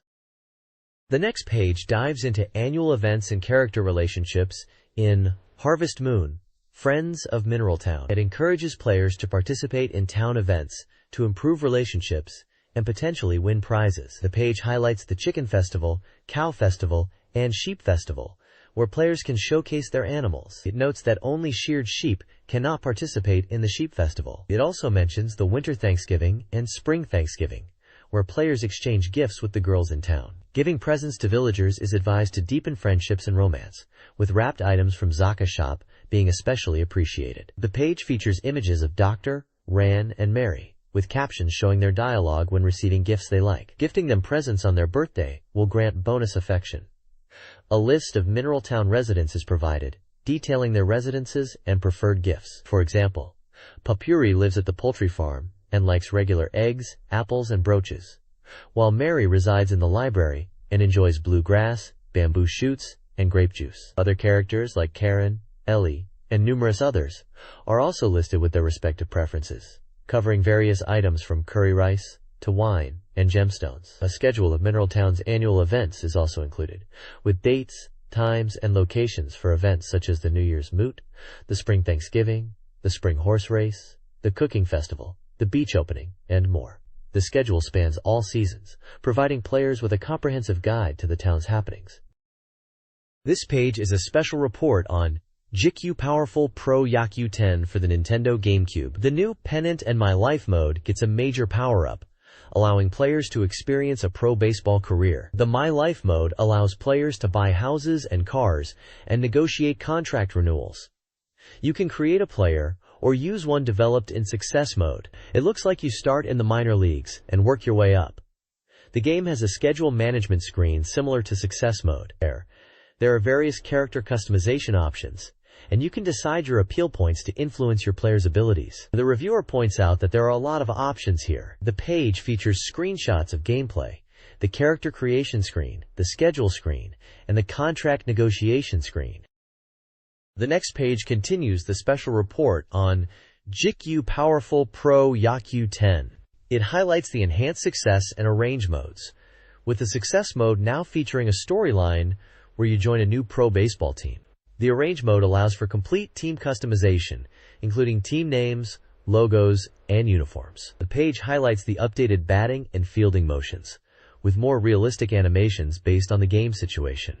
A key feature is the team logo and uniform customization, giving players freedom to design original teams using success mode characters. The page includes screenshots of the customization interface, showing options for logos, colors, and uniform styles, noting that these original teams can be used in Versus mode. Screenshots show various in-game scenarios and the customization interfaces. Some notes point out features like player stats, starting lineups, and the classic Giants vs. Hanshin rivalry. There are details on the new characters appearing in Success mode and the different pitching forms available. This page is about Bomberman Land 2, highlighting several Bomberman genres combined into one game. It features the classic Bomberman Battle mode, where players strategically place bombs to defeat opponents. The page also introduces Bomberman Kart, a racing game where characters use bombs and items to compete for first place. The goal is to win all the attractions in the Bomberman Land theme park. The page mentions new rules added to the battle mode and shows screenshots of different gameplay styles, including a dungeon crawler type game where the character is using a boomerang. The game includes a variety of attractions. Finally, the page provides some game details like title, developer, release date, price, genre, player count, memory card size, and the possibility to use a GCGBA cable. The next page delves deeper into Bomberman Land 2, showing us different aspects of the game. It mentions the Panic Bomberman puzzle game where you have to line up 3 bombs in a row, and the same game-style puzzle game where you link 2 or more of the same bomb type together. The page explains that Bomberman Land has a variety of attractions and events. The goal is to collect 125 pieces to conquer the theme park, split into the green zone and blue zone. There are events within the zones, and you get these pieces by clearing attractions and events. By getting the pieces, it opens gates and allows you to explore new areas. This page is dedicated to Family Stadium 2003 for the Nintendo GameCube, focusing on the new Players Village mode where you train original players. It highlights how, unlike the polygon graphics of the main game, the village uses a flat, pop-up book style. You can use cards to improve player skills and upgrade the village by building new structures. While in the village, you can challenge the other characters to mini-games to boost your stats. The goal is to create the strongest team and challenge the Namco stars. The game was released on May 30th, priced at 6,800 yen, and requires 14 blocks of memory card space, and also supports the GBA cable. Family Stadium 2003's next page details skill-enhancing minigames. Players can challenge other characters in baseball-themed minigames, earning points based on difficulty and completion. A Game Boy Advance connection enables Little People Quest, where players find hidden characters. A skill mixer minigame allows combining players. The Namco Stars team returns, featuring characters from Namco games like Prince of All Cosmos, and playable as star player Pino. The page also shows Game Boy Advance connection details, controller instructions, and slot machine access. The next page is an advertisement for Boktai, The Sun is in Your Hand, for the Game Boy Advance. It highlights the game's unique feature, a solar sensor that requires players to use sunlight to power up their character and defeat vampires. The page details the gameplay mechanics, which include collecting solar energy, battling vampires, and exploring a world controlled by vampires. It mentions the game's real-time clock function, which alters gameplay based on the time of day and weather. The ad suggests that while sunny days are advantageous, players can still enjoy the game during cloudy days, rain, or at night. This page continues the coverage of Boktai, The Sun is in Your Hand, on the Game Boy Advance. The page introduces Django, the main character known as the Solar Boy, who uses the Gundel Soul to fight vampires. Django receives advice from the Sun Messenger, Otenko-sama. By combining their powers, they aim to defeat all vampires. Django and Otenko have combination plays for combat. Otenko-sama is the relative of the Vampire Lord, and despite his looks, is a master. Initially unreliable, he grows into a brave fighter. However, the details of the Vampire Lord are still unknown. The Gundel Soul is customizable with various parts to enhance performance in battle.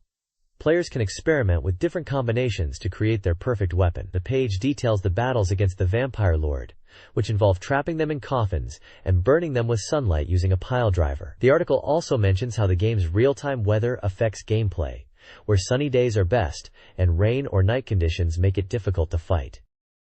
The next page is an advertisement for Castlevania, Aria of Sorrow, on the Game Boy Advance. The ad highlights the game's story, set in Japan in 2035, where the protagonist, Soma Cruz, an ordinary high school student, becomes embroiled in a new Castlevania adventure. But his weapons is not the classic whip. The tactical soul system, where players can absorb the souls of defeated enemies and use their abilities, is showcased. The player can also find special weapons to adapt to enemies and terrain, allowing for changing their playstyle. The page mentions the protagonist, Soma Cruz. The page introduces the tactical soul system, mentioning that defeating enemies grants souls, which can be equipped to perform special actions. It also touches upon the different types of souls, such as bullet-type attacks and guardian-type defenses. The ad emphasizes exploration within the castle, encouraging players to revisit areas after obtaining new abilities like double jumps and slides. This page focuses on the enemies and allies found in Castlevania, Aria of Sorrow. The page highlights several boss encounters, including Valor, a massive stationary giant that players need to climb on to attack its face. Legion, a grotesque boss that releases humanoids. Once defeated, its true form emerges and has to be defeated again. Death, a recurring and powerful enemy in the Castlevania series. The page also introduces Hammer, a soldier-turned-arms dealer who aids Soma in his quest. He runs a shop where Soma can buy items and recover health. Finally, the page mentions that pre-ordering the game will include a special, beautiful artwork from Kojima Ayami of Soma, Mina, and Graham. The next page is an article reviewing Naruto, Gekitu Ninja Taisen, for the Nintendo GameCube. The reviewer, a self-proclaimed fighting game expert named Washao, investigates whether the game lives up to the hype surrounding its 3D fighting gameplay. The article breaks down the game's mechanics, highlighting its emphasis on a rock-paper-scissors system of attacks, guards, and throws. It also points out that combos are easy to execute by simply mashing the A or B button, but more complex combos are available for advanced players. The article gives specific examples of moves, such as Sasuke's fire style, Fireball Jutsu, executed with forward plus A, and mentions that special moves can be unleashed when the chakra gauge is full by pressing the X button. The review emphasizes how Naruto's combos are simple yet powerful, dealing nearly 30% damage to the opponent's health. This review of Naruto, Gekitu Ninja Taisen examines various gameplay aspects. Auto guard protects against most attacks, but fails against throws and special moves. The game offers advanced techniques like parrying, trapping, and punishing opponents. Substitution Jutsu allows players to escape combos at high chakra levels. The story mode faithfully recreates the early Naruto saga, from the Academy to the Zabuza fight. Screenshots illustrate characters, techniques, and story events. Staff comments, including a fighting game expert, praise the game's accessibility and strategic depth, while suggesting more characters like an Anko in future games. The next page showcases Naruto Ninja Council, a side-scrolling action game for the Game Boy Advance. It highlights the game's story, characters, and gameplay mechanics. Players control Naruto and Sasuke as they navigate levels, defeat enemies using various ninjutsu and ninja tools, and aim for the Hokage's destination. Sakura appears to heal the player.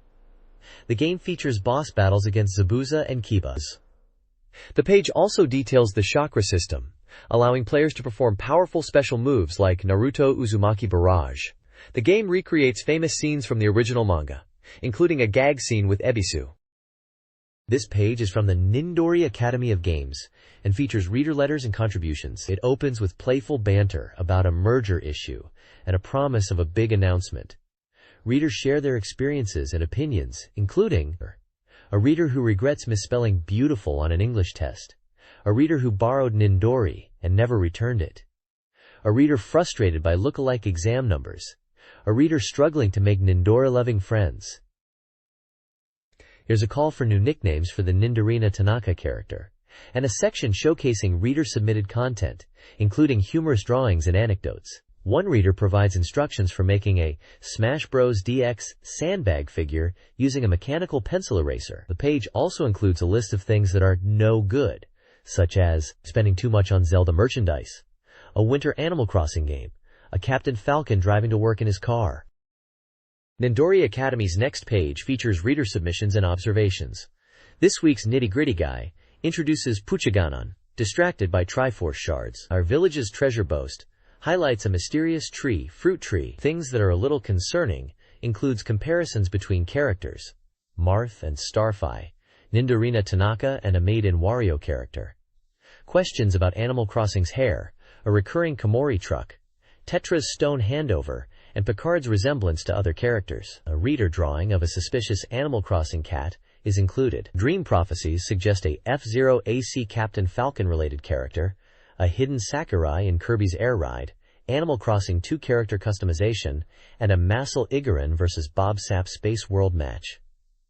The page also shows PM03 Product Mario and ends with reader comments on character designs, resembling Mega Man, and an oversight of a baton. The next page dives into reader opinions and quirky observations. It begins with a poll asking whether readers prefer heroines who get kidnapped or heroines who fight. The results show that most people chose fighting heroines. The reasoning is that fighting heroines are cooler, more admirable, and are more independent. Next is a Nindrea quiz, with questions such as, what is the giant bird that kidnapped Alil? The answer is, Helcondor. What is Mario's unexpected truth? He's actually good at soccer. Who is targeting the Nindori editor-in-chief? The answer is A.B. Ole. Speaking of Salia, what is it? The answer is a maze in the forest. Who is the worst villain in Nintendo characters? The answer is Princess Zelda's mother-in-law. The page also has a section with reader letters and jokes, including an idea for storing GameCube software and controllers, as well as dreams. There's also a section called Academy Parents Association, with anecdotes from parents about their children's gaming habits, plus the Nindori Academy More and More Corner, which invites readers to submit their own drawings and jokes. The next page is titled Game Communication. It emphasizes supporting developers, stating that even bad games have effort behind them, and suggests understanding a game before critiquing it. The page then features reader submissions. One discusses the drawbacks of multi-platform releases using Soul Calibur 2 as an example, suggesting simultaneous releases across multiple consoles can dilute the appeal of each version, and the focus should be on a single platform to make a more polished game. A section called Senryu Impressions presents short, humorous poems related to gaming experiences. A person on the train playing SP games, the reader wants to get a look at the screen, wanting to play connected games but has nobody to play with. A reader's mother solves puzzles in Zelda before they do. A joke about Dobutsu no Mori, Animal Crossing, references, as well as Magical Vacation and Osomatsu-kun. The page also highlights Dungeon Kid, a Famicom RPG creation tool from the developer Quest that predates the RPG Maker series. It allowed for the creation of 3D dungeon-style RPGs. The review notes it allowed fantasy and sci-fi elements. The dungeon had towns with shops as well. The reviewer recalls playing a fan-made game set in a large mansion, trying to find a bathroom. Finally, a reader wonders if Pokemon is becoming too synonymous with Nintendo. The next page reflects on game creation, with a reader suggesting that fans often don't consider the Game Freak involvement when thinking of Pokemon, viewing it solely as a Nintendo product. The editor acknowledges the point, clarifying that while Nintendo plays a large role in production, Game Freak is the core developer. A reader's personal opinion expresses a desire to separate Pokemon from Nintendo's image, despite being a fan of both. The section titled, "User Makes the Game," shares anecdotes, including one about modern children who, when taken to a park, prefer playing in wild, empty fields, feeling overwhelmed by the many choices of modern play. One-word impressions features readers' thoughts on specific games. Fire Emblem. Sealing Blade is praised for its improved character relationships. Soul Calibur 2 is critiqued for its overly sexualized female characters. A person mentions using the name Haruki in Made in Wario. Episode 1 and 2 of Phantasy Star Online on how to use the photon drops. The page concludes with the Help Game Emergency Squad section, offering solutions to reader-submitted questions. It gives a walkthrough for Luigi's Mansion's illusory rooms. It explains how to obtain the Soul Eater weapon from the character Kirik in Phantasy Star Online, detailing specific quest steps. This page presents The Hermit's Teachings, a humor and advice column featuring reader questions answered by a hermit character. One reader asks about the meaning of the R and TM symbols on logos. The hermit explains they both indicate trademarks, with R signifying a registered trademark and TM representing an unregistered trademark being claimed as such. These trademarks help consumers identify brands, preventing others from using similar marks. The column also features a section soliciting life problems from readers for the hermit to address in future installments. A reader asks how the hinge works on a foldable GBASP. The hermit explains that the connection utilizes very thin ribbon cables that are coiled to prevent damage from repeated opening and closing. Another reader asks how difficult it is to learn programming. The hermit compares it to learning a foreign language, requiring memorization of commands and syntax. In response to the question, "How do you make friends with girls?" the hermit suggests not treating girls as special or different from male friends. The page also mentions reader anecdotes, like an individual being annoyed by a pebble in their shoe during a formal meeting. It mentions a classmate with naturally brown hair being teased and bullied. The next page features a nostalgic look at Samurai Showdown, Samurai Spirits, submitted by a reader from Yamaguchi Prefecture. It highlights the game's introduction of weapons-based combat to the fighting game genre, noting the tension of cutting instead of punching opponents, and the high damage attacks. The reviewer praises the game's over-the-top effects, such as characters being sliced in half, and its 18th century setting featuring samurai, ninja, and western knights. Characters like Nakoru with her hawk and Galford with his dog are showcased, and the unique abilities such as Nakoru hovering using her hawk. The ninja earthquake can't be thrown. The page emphasizes the significance of heavy slashes, a key element of the series which has been carried over to other fighting games like Capcom vs. SNK 2. The image shows a screenshot of Haomaru using one of his special moves, Ugi Kogetsuzan. This page, titled Can You Say Nothing Yourself?, features fan submissions for the GameSoft fan club, showcasing character redesigns, age changes, and game-related humor. Several panels focus on the Mother/Earthbound series, including fan art and GBA remake requests. One submission imagines the characters as babies. Other submissions include child versions of Slippy Toad from Star Fox, older versions of Link and Zelda from The Legend of Zelda, a student version of Leon S. Kennedy from Resident Evil, Amy Rose as an adult. The page also includes brief editor comments and fan messages. The bottom reads, "To be continued in the next issue." The next page features fan submissions, mainly focusing on the Legend of Zelda and Pokemon franchises. There are several drawings of Zelda characters, including a manga-style Zelda, head of a Nelda club, various Links and Zeldas in different styles, a humorous comic strip about Link and Zelda, a drawing of a Deku princess from Majora's Mask. Pokemon-related content includes A dark silhouette of Jirachi. Illustrations of various Pokemon teams. Fan art of Pokemon characters. The page also includes a section for popularity polls, with current rankings for characters from Super Smash Bros. And Emblem. Fan messages and editors' comments are scattered throughout. There is also mention of the Achamo Orange Game Boy Advance. SP. This page is dedicated to fan submissions and feedback related to various Nintendo games. The page starts with Nindori Gakuen at the top, implying this is a school-themed section for reader submissions. There are sections for Super Smash Bros. DX, Golden Sun, Mario Family, and Made in Wario. Super Smash Bros. DX section includes fan anecdotes and artwork, with characters like Kirby and Pikachu. Golden Sun features reader theories and hopes for a sequel to Golden Sun. The Mario Family section showcases fan art of the Mario series, especially Princess Peach. Made in Wario has fan illustrations of the game's characters and a discussion about the game's unique instruction manual. It is noted by the reader and staff how the illustrations are unique and stand out, and the manual is full of jokes. There are also some fan comments on Fire Emblems.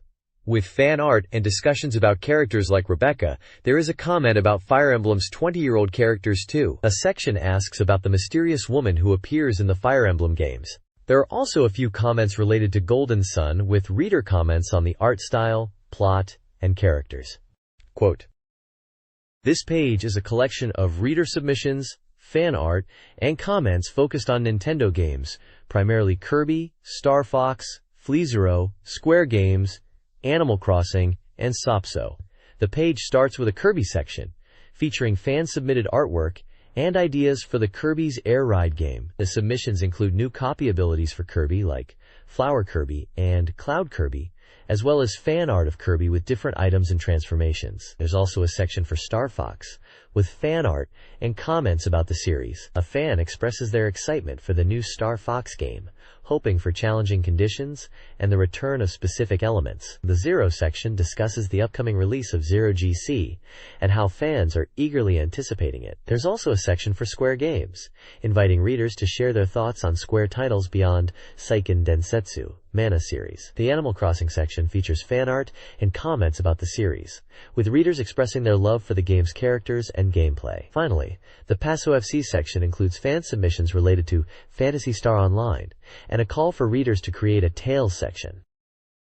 The next page has the title Nindori Gakuen, and the section is called Must Kill Lady Flash. Chapter. It presents fan letters and questions directed to a character named Death Hermit Lady, or Desu Senin Lady in Japanese. Readers ask about her personality, her thoughts on being sexy versus cute, and what she does in her free time. She describes herself as like Aya, sometimes cute and sometimes sexy. There's a section where a reader asks for advice about a crush who might be interested in someone else, and the Death Hermit Lady advises direct communication. The page also features fan art of the Death Hermit Lady, and a column where a reporter named Kazeya talks about listening to the music of Mr. Children's Heavenly Kiss. Additionally, there's a column titled Melancholy of the Ladybug Samba, where the writer discusses the recent trend of friends getting married and the feelings of inadequacy it brings up, while also humorously reflecting on a past incident involving an arcade game and a social gathering. The writer then recounts a memory about playing Street Fighter II and says the memory of duetting with his partner seems impossible. This page is titled Nintendo Dream Around the World and features a report on the state of the American gaming market. The article discusses several popular games in North America, including Pokemon Ruby and Sapphire, The Legend of Zelda, The Wind Waker, and the Game Boy Advance SP. The writer notes that The Wind Waker was particularly successful, selling out its initial shipment. Mention is made of Golden Sun and Yu-Gi-Oh! Duel Monsters International as upcoming releases.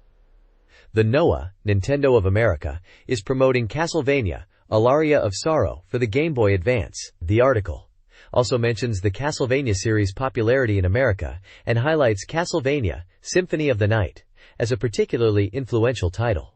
The article then shifts focus to the upcoming E3 trade show in Los Angeles, where Nintendo is expected to showcase games that utilize connectivity between the GameCube and Game Boy Advance.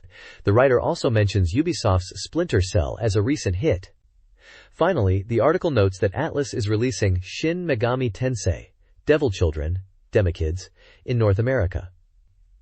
The article says the Golden Sun website is offering screensavers for download. Here, Yutaka's news section discusses the start of the MLB baseball season and Yutaka's interest in Hideki Matsui.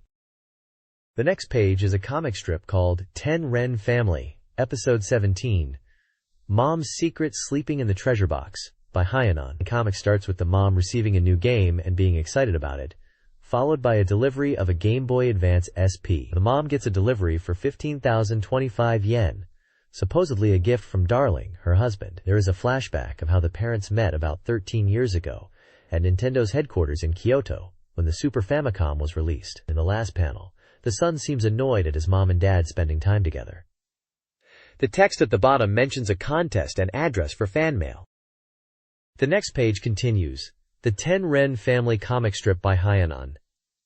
It starts with the family embarking on a quest in what appears to be The Legend of Zelda, 4 Swords. The mother character uses a sneaky move in the game. At night, the mom is writing a letter to Darling, her husband, thanking him for remembering their wedding anniversary, and for the GBA SP she played 4 Swords on. The final panel shows the delivery of a new Game Boy player as a gift from Darling, costing 6,825 yen. The family is in debt, and the son is annoyed. The strip finishes with a family's heart swayed by the love of a father far away.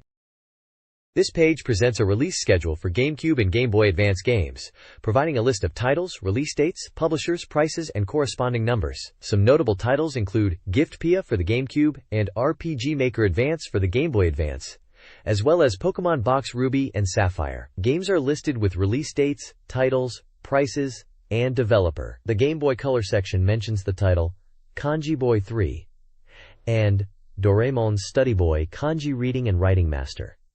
It also lists release dates for e-card games such as Game & Watch Card E and Mario Party Card E. The next page features a reader survey for the magazine.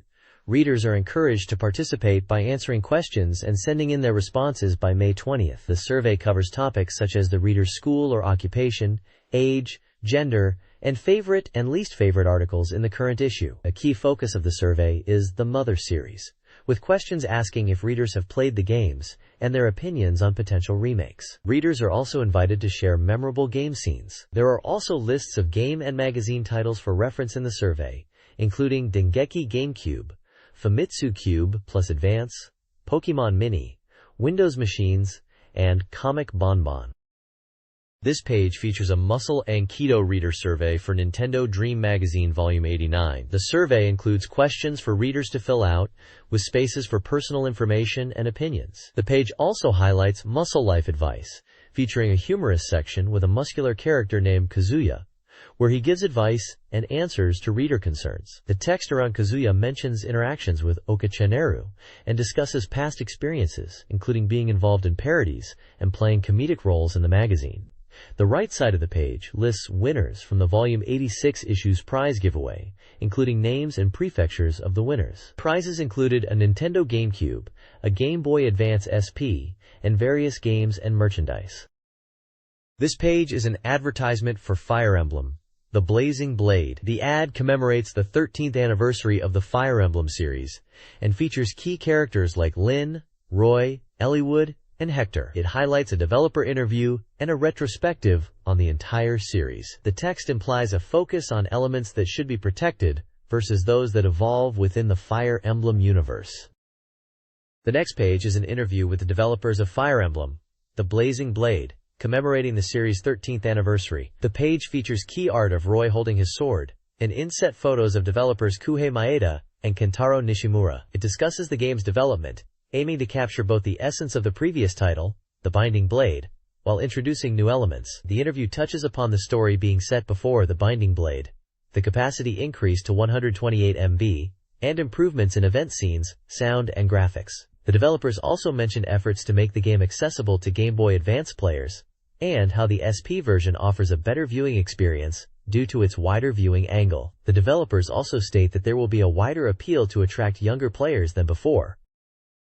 This interview with Fire Emblem, The Blazing Blade developers focuses on balancing difficulty and accessibility. They designed the opening Lyn storyline to ease new players into the game, lowering the difficulty to make the story and mechanics more approachable without compromising overall gameplay challenge. The developers learned from the perceived difficulty of Fire Emblems, the Binding Blade, and aimed to create a more balanced experience. They wanted players to experience the world and mechanics through Lyn's story before tackling the harder Eliwood storyline. The developers also highlight the game's appeal to a broader audience, including younger players, and the desire to attract new fans while keeping existing ones satisfied. A brief retrospective on the series' history, particularly Fire Emblem, Shadow Dragon, and the Blade of Light, is also included.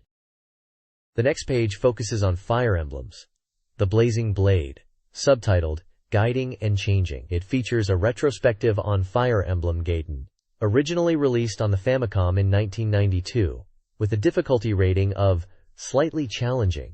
The developers discuss making the Lyn storyline accessible for newcomers, and the need to see the Eliwood arc through to the end. They mention the game's CM music, and the idea of creating an image that's not difficult, and features the actress, Maki Horikita, known for her role in Japanese media, with a picture and some details.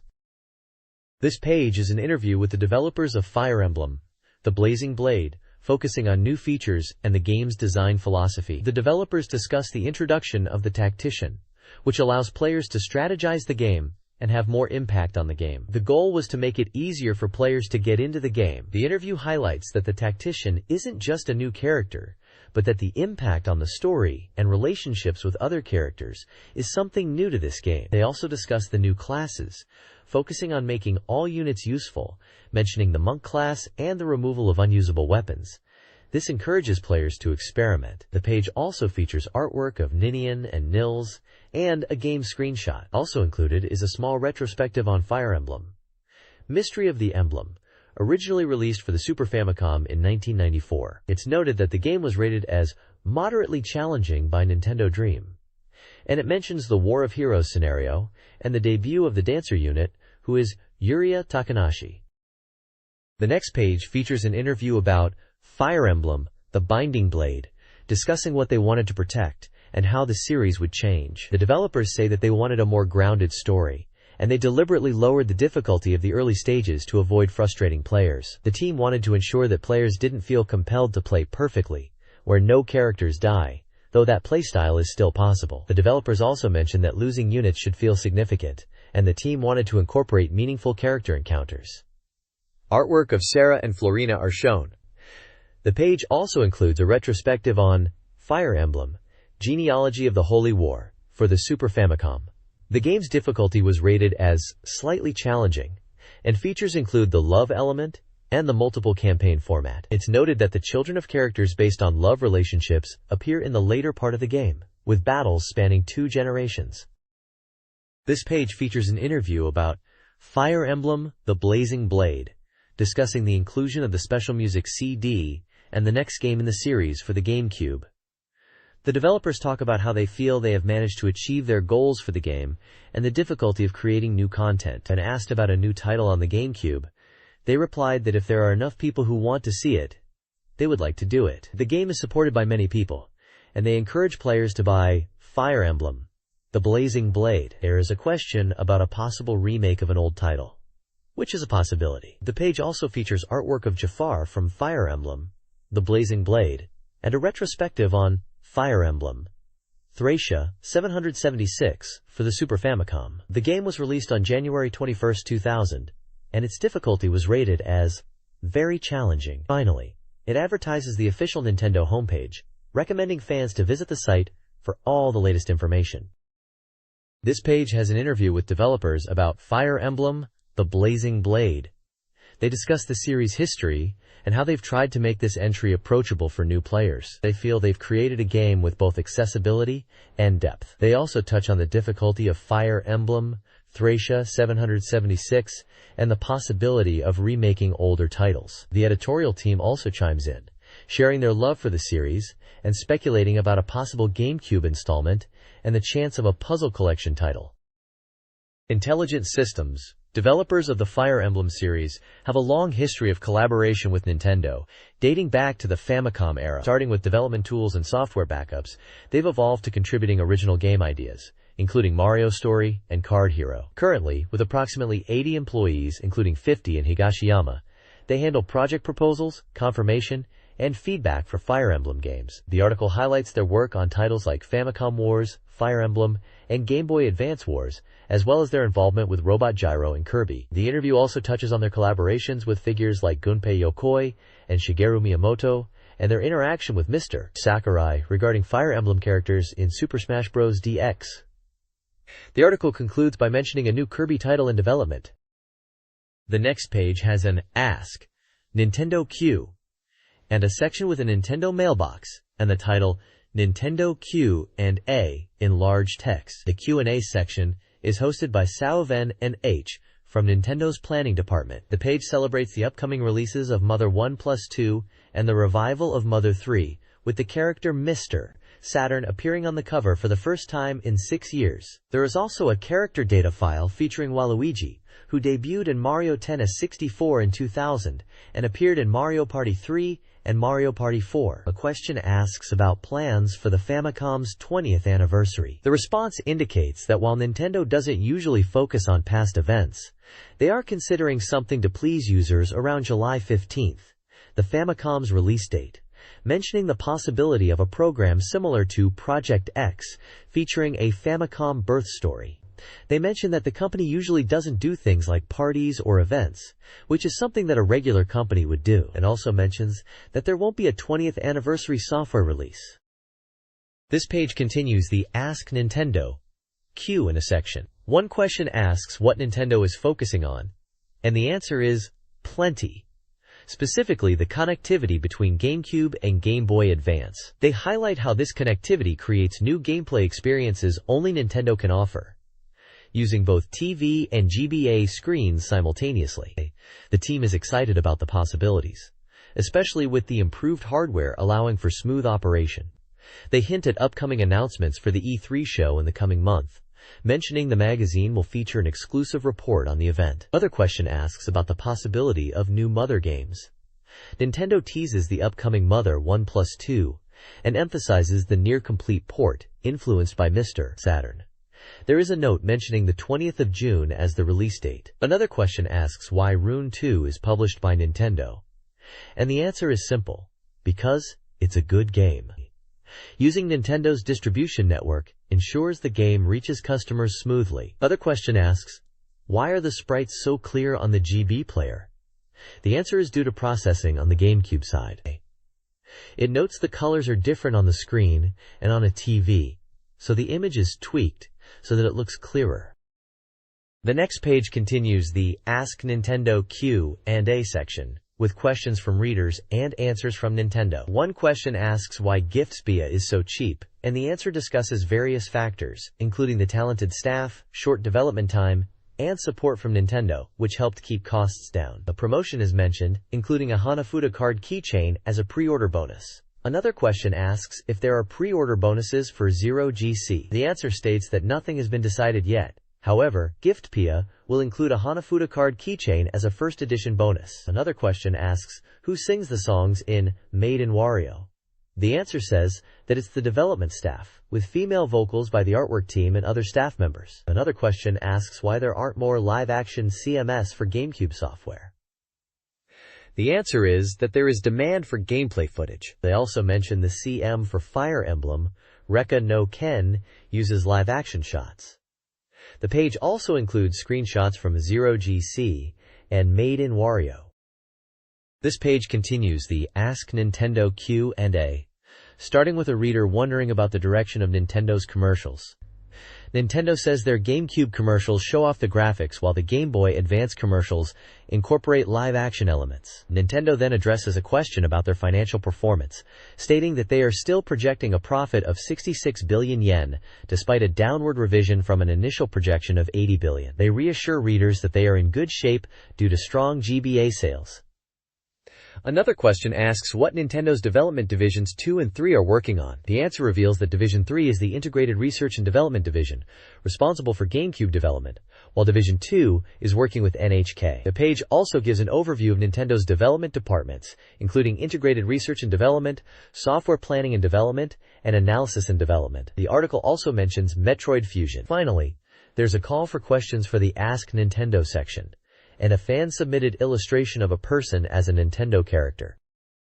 The next page shows Animal Crossing fan content, highlighting creations sent in by players. It features screenshots of player-designed villages and items, made with paper clay and capsule toys. The page includes a 1-point village tip for drawing a map on a whiteboard to help visitors navigate. There's also a Tanukichi Award for a movie made using Animal Crossing. This page focuses on fan contributions for Animal Crossing, including art and diorama submissions. The Supporters Corner features a call for fan letters and artwork for Animal Crossing 2, with a showcased illustration requesting features like raincoats, summer and winter outfits. One letter suggests a post-war Japanese home theme with a wooden bear carving on a retro TV and a request for floor cushions or chairs. Another requests separate rooms like toilets and living rooms. There's a showcase of cow characters in the overseas version of Animal Crossing, noting the difference between male and female cows. The Let's Make an Animal Crossing contest displays diorama entries from players. One by a 6-year-old features a paper-clay village with a river and sea, including a train station and police box. The page also advertises prizes for fan submissions, a GameCube bag, and a Star Fox Adventures t-shirt. It prompts readers to send in photos or videos of their villages.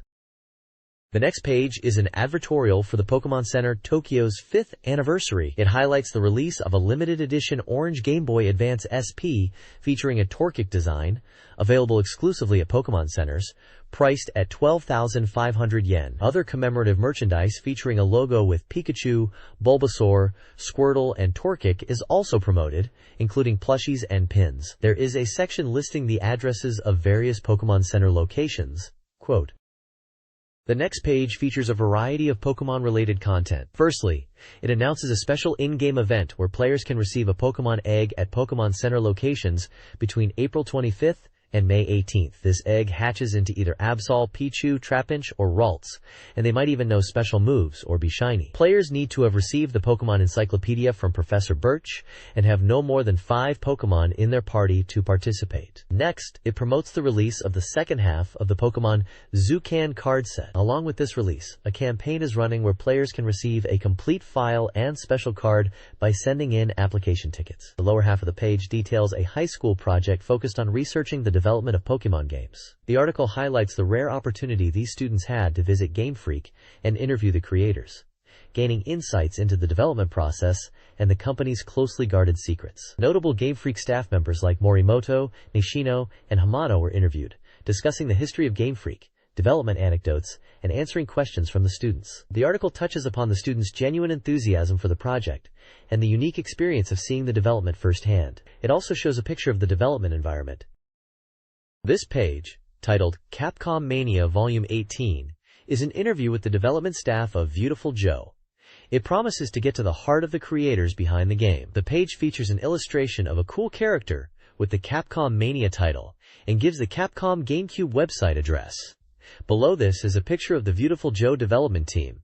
The interview starts with an introduction, highlighting the excitement surrounding Beautiful Joe. There is a photo of one of the developers, Saito Kenji. Saito, who handled program events, discusses the challenges of working with director Kamiya's high expectations, noting the frequent need for revisions. When asked about Kamiya, Saito playfully describes him as childish yet a great entertainer. Saito confirms the team is working hard to make the game as beautiful as possible. There is a picture of all the figures on his desk, and mentions they are by far his favorites. The next section features Suekane Kumiko, who worked on character design and modeling. Suekane explains that she bases her designs on director Kamiya's ideas and early sketches from a previous project. She mentions the difficulty in balancing the amount of detail in the designs, and the team often jokes that they are too old. Asked about how Kamiya is, she jokes that he is like a child. Finally, Suekane asks people to play the game when it is released. A picture shows some of Suekane's character sketches. This page is an advertisement for Capcom mobile content and goods.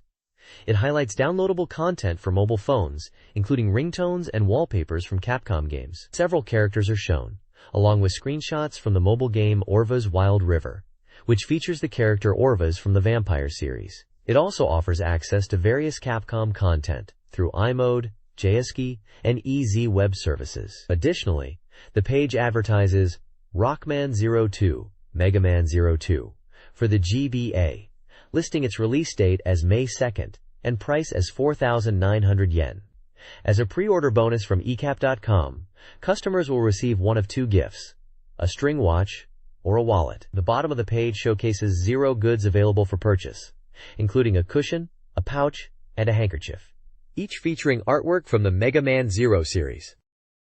The next page is an advertisement for the GameCube version of Sonic Adventure DX, an enhanced port of the Dreamcast original. The text highlights the upcoming release, mentioning it was playable at the Game Jam Storm event. It boasts 6 playable characters with unique 3D action gameplay, with a story connecting to the previous Sonic Adventure 2. The page showcases various screenshots of the game's characters, including Sonic, Tails, Amy, Knuckles, E102 Gamma, and Big the Cat, running through the adventure fields and action stages. The advert also mentions a new mission mode, exclusive to the GameCube version, tasking players with completing missions hidden within the adventure fields. Additionally, the page features a picture of a KI from Super Monkey Ball, dressed as a samurai. The page ends with a message indicating that the Sonic X cartoon anime had a lot of thankful and grateful viewers. This page is about Sonic Pinball Party for the Game Boy Advance. It highlights the game's features, including the appearance of popular Sonic characters and action-packed pinball gameplay. The game includes Sonic, Knights, and Samba de Amigo-themed tables, each capturing the unique essence of their original games, with lots of fun gimmicks. The Sonic table is specifically detailed.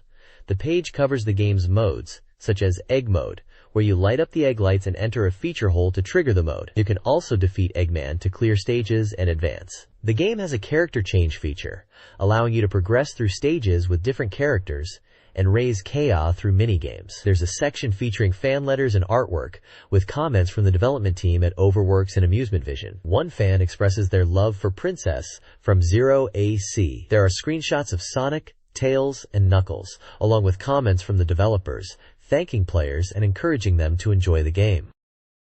The next page is a collection of fan art submitted to 64 Dream magazine. It's themed around the Mario Guardian Core and features various illustrations by readers. One of the illustrations is by Keinihi Shogun. The page expresses gratitude for the warm weather and asks readers about their Golden Week plans. It mentions that the Mother series is making a comeback, which will likely lead to more illustrations. There is speculation on whether there will be more illustrations of Fire Emblem or Mother, and comments that Link might be the most popular choice. There are several featured illustrations, including those by Bisa from Saitama Prefecture, Maryland from Kanagawa Prefecture, Raichu Momozono from Tokyo Prefecture, Chiko Ayase from Ehime Prefecture, Tan Kataryu from Osaka Prefecture, Shozuki Kosame from Shizuoka Prefecture, Daifuku Sakura from Toyama Prefecture, Yumesuke Shogun from Tochigi Prefecture, and Yuri Momohime from Osaka Prefecture. The illustrations depict characters and scenes from games like Eternal Arcadia, Shin Megami Tensei, Final Fantasy Tactics Advance, and Legend of Mana. This page showcases fan art submissions. There's a variety of artwork, with comments from the artists and the magazine staff. Games mentioned include Rockman XE, Final Fantasy, Fire Emblem, The Legend of Zelda, Final Fantasy Tactics Advance, Mother, and Giftopia. There is a fun illustration that depicts Link from Zelda getting his makeup done by Ganondorf and other characters. It also mentions that the artists like drawing the characters, and that they put a lot of love into it. Some of the featured artists are Hiromi Shiratori, Boss, Kanon Morishige, Tekka, Yuri Momohime, and Haruaki Arata. The next page is a collection of 4-panel comic strips, 4 Koma, submitted by readers, all themed around Nintendo games. One strip is about Link from The Legend of Zelda and the value of rupees, playing on the different colored rupees in the game. Another strip has Link trying to get a pendant. There's also a strip with Wolf Link, and another with Link being a bit of a hoarder. The artists of these comics include Ume no Suke from Ibaraki, Poppy from Saitama, Mizuki Kawazu from Niigata, Kyoko Shogun from Gifu, Moroboshi Dan from Nara, and Watakichi from Nara. There's also an illustration of Mr. Saturn from Earthbound, and an image of a town that looks like it could be from a Harvest Moon game. The final comic is from Kajiwara Hiroshi from Tokyo, and features characters from the Mario and Pokemon franchises.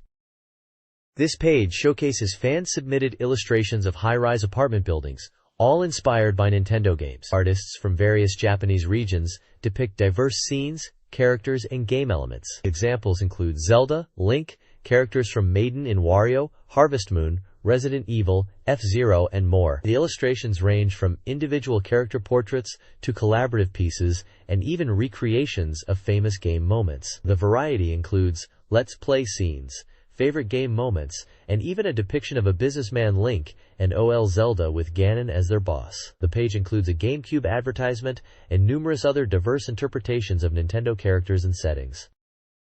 The next page is a collection of fan art submissions based on the theme, The Winner Is. Each illustration interprets the theme through various Nintendo games and characters. One features Maple from The Legend of Zelda, Oracle of Seasons Ages, winning an item battle against Link. Another shows a scene from Super Mario Bros. 3, celebrating the idea of victory within the game. Someone else depicted a Super Smash Bros. DX scenario, suggesting certain characters are more likely to win.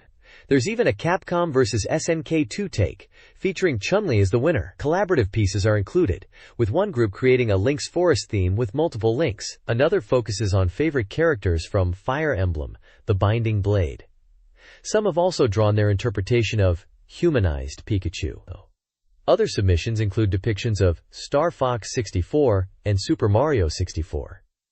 There are also sweet illustrations of Link and Tingle, and even Zelda characters.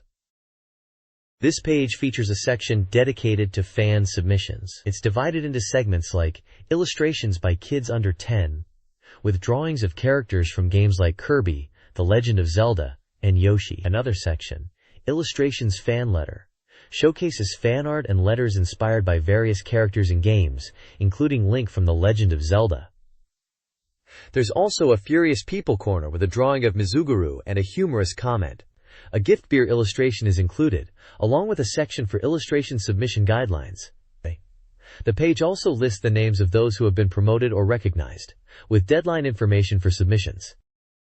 This page features a manga-style comic strip, with a grainy, old-fashioned film look. The first panel depicts Pikmin in a desolate landscape, and the last panel shows a giant chappie labeled as a giant monster, roaring.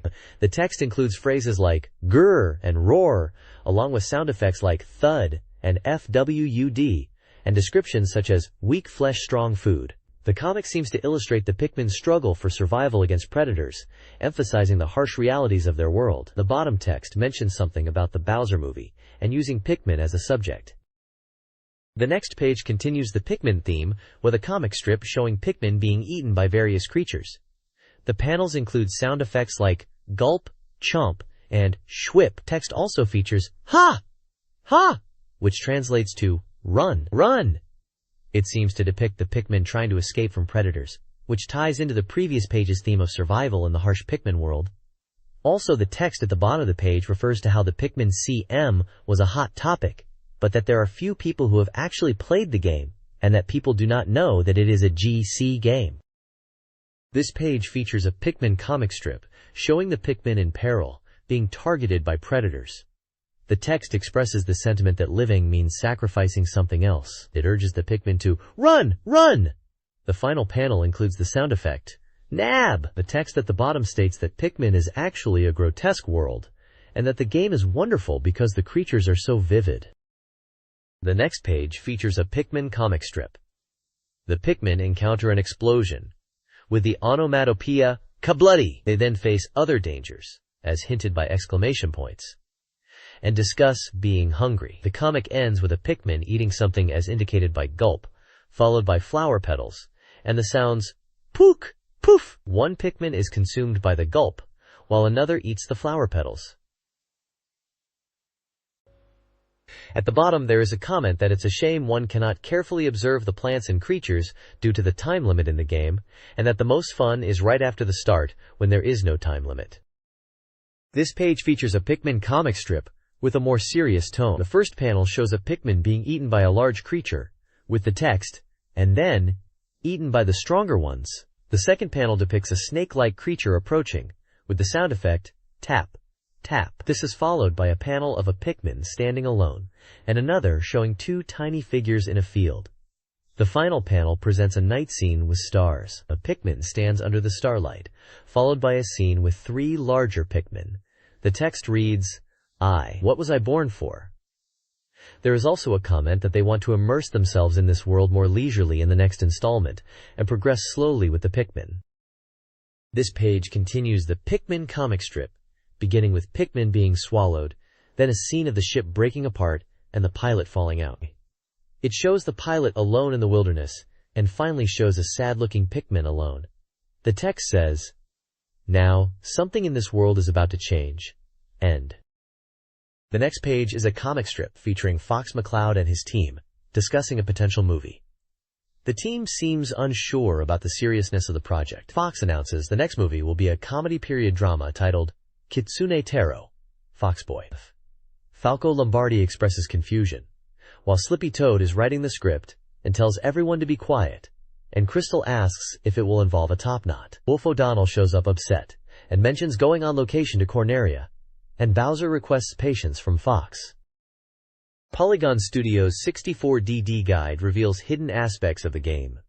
Players can reach the experimental world after 30 minutes of running. A key secret involves the Uditate, push-up, character part, a bread-making board where a bread maker was transformed into a block. Obtaining Uditate changes the demo and grants the character a unique hat. Another hidden room features a squatting figure, potentially rewarding the player. The guide emphasizes the importance of a new part, stressing its significance in conquering the world. The reviewer finds the character and its secrets intriguing and boast-worthy. The article concludes by promising more eccentric software selections in future issues, acknowledging the rarity of 64DDS.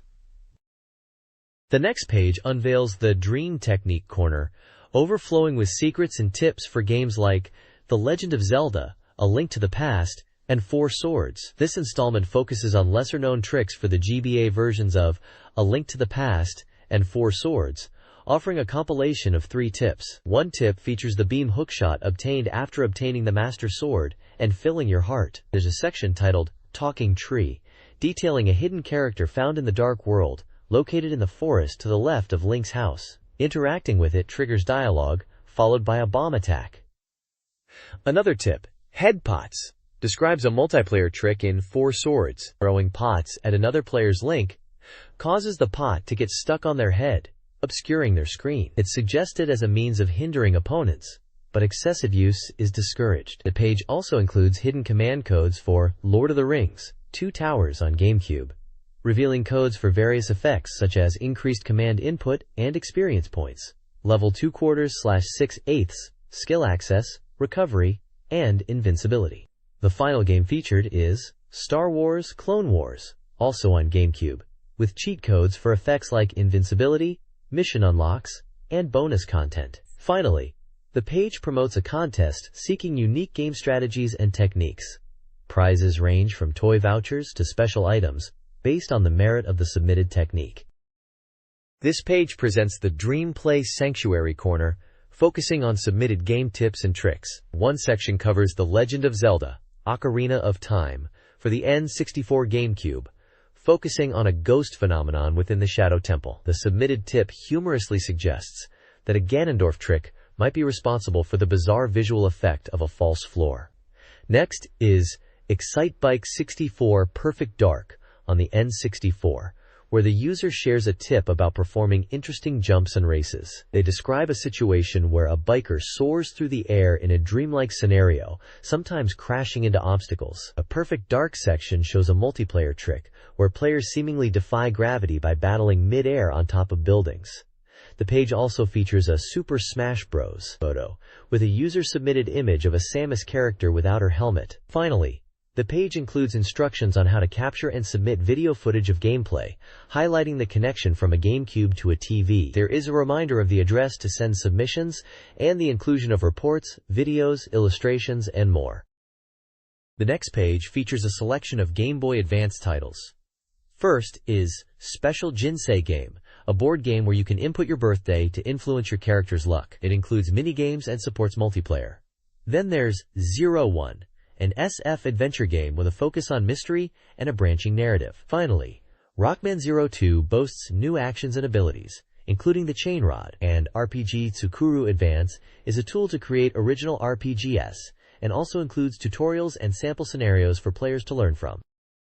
This page focuses on several Game Boy Advance games. First up is Adventure Tour Pluster World, an RPG where you scan physical figures, plusters, to power up your character. The appearance and abilities of the character change based on the figure used. Figures can be combined for special moves. Next is Adventure Tour Pluster World, Pluster on GP, a racing game using the same pluster mechanic to modify your vehicle's performance. Then we have Azumanga Daioh Advance, a card-based game based on the popular anime where you combine cards to win battles. New voice recordings are included. Following that is Magical Pumpkin Anne and Greg's Great Adventure, an action game featuring two characters, Anne and Greg, who use different weapons and switch between them to solve puzzles and progress through the levels. Finally, there's Hamster Monogatari Collection, a collection of 3 hamster games on one cart, which includes Hamster Monogatari RPG, Hamster Fortune Telling 2, and Hamster Monogatari 2. The RPG features scenario creation. This page is an advertisement for Biohazard Code Veronica Complete, Resident Evil Code Veronica X for the Nintendo GameCube. The game is set in a prison on a remote island, where Claire Redfield has been imprisoned by Umbrella. Players must help her escape the island while facing zombies and other monsters. The advertisement highlights include exploring the prison for items and information, fighting the zombies, and the game's adventure elements, as well as the setting on Rockford Island, ruled by the Ashford family. Chris Redfield, the main character of the first game, and Claire's brother, also appears in the game, and you will play as him in the later half of the story. The next page features 2 Nintendo GameCube games, Rally 3 and Doraemon. Mina de Asobu, Minidora Land. Rally 3 is a racing game with realistic graphics, showcasing courses from around the world, highlighting locations like Africa, England, Sweden, and Finland. The game boasts detailed car customization options and various viewpoints. The game supports 1 to 4 players.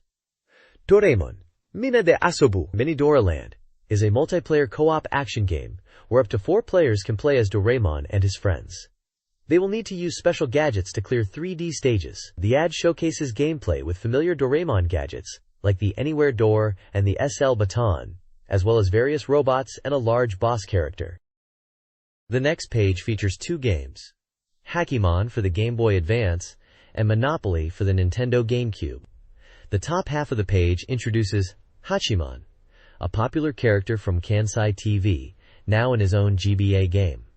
The game is a lips-based action game where you collect lips to progress. It features various actions using Hachimon's lips, such as attacking enemies and using them as a boomerang or for high jumps. The bottom half of the page advertises Monopoly for the Nintendo GameCube. This version includes new maps and minigame rules, with a total of 13 different map variations available. Players can also customize their characters, and there is support for up to 4 players.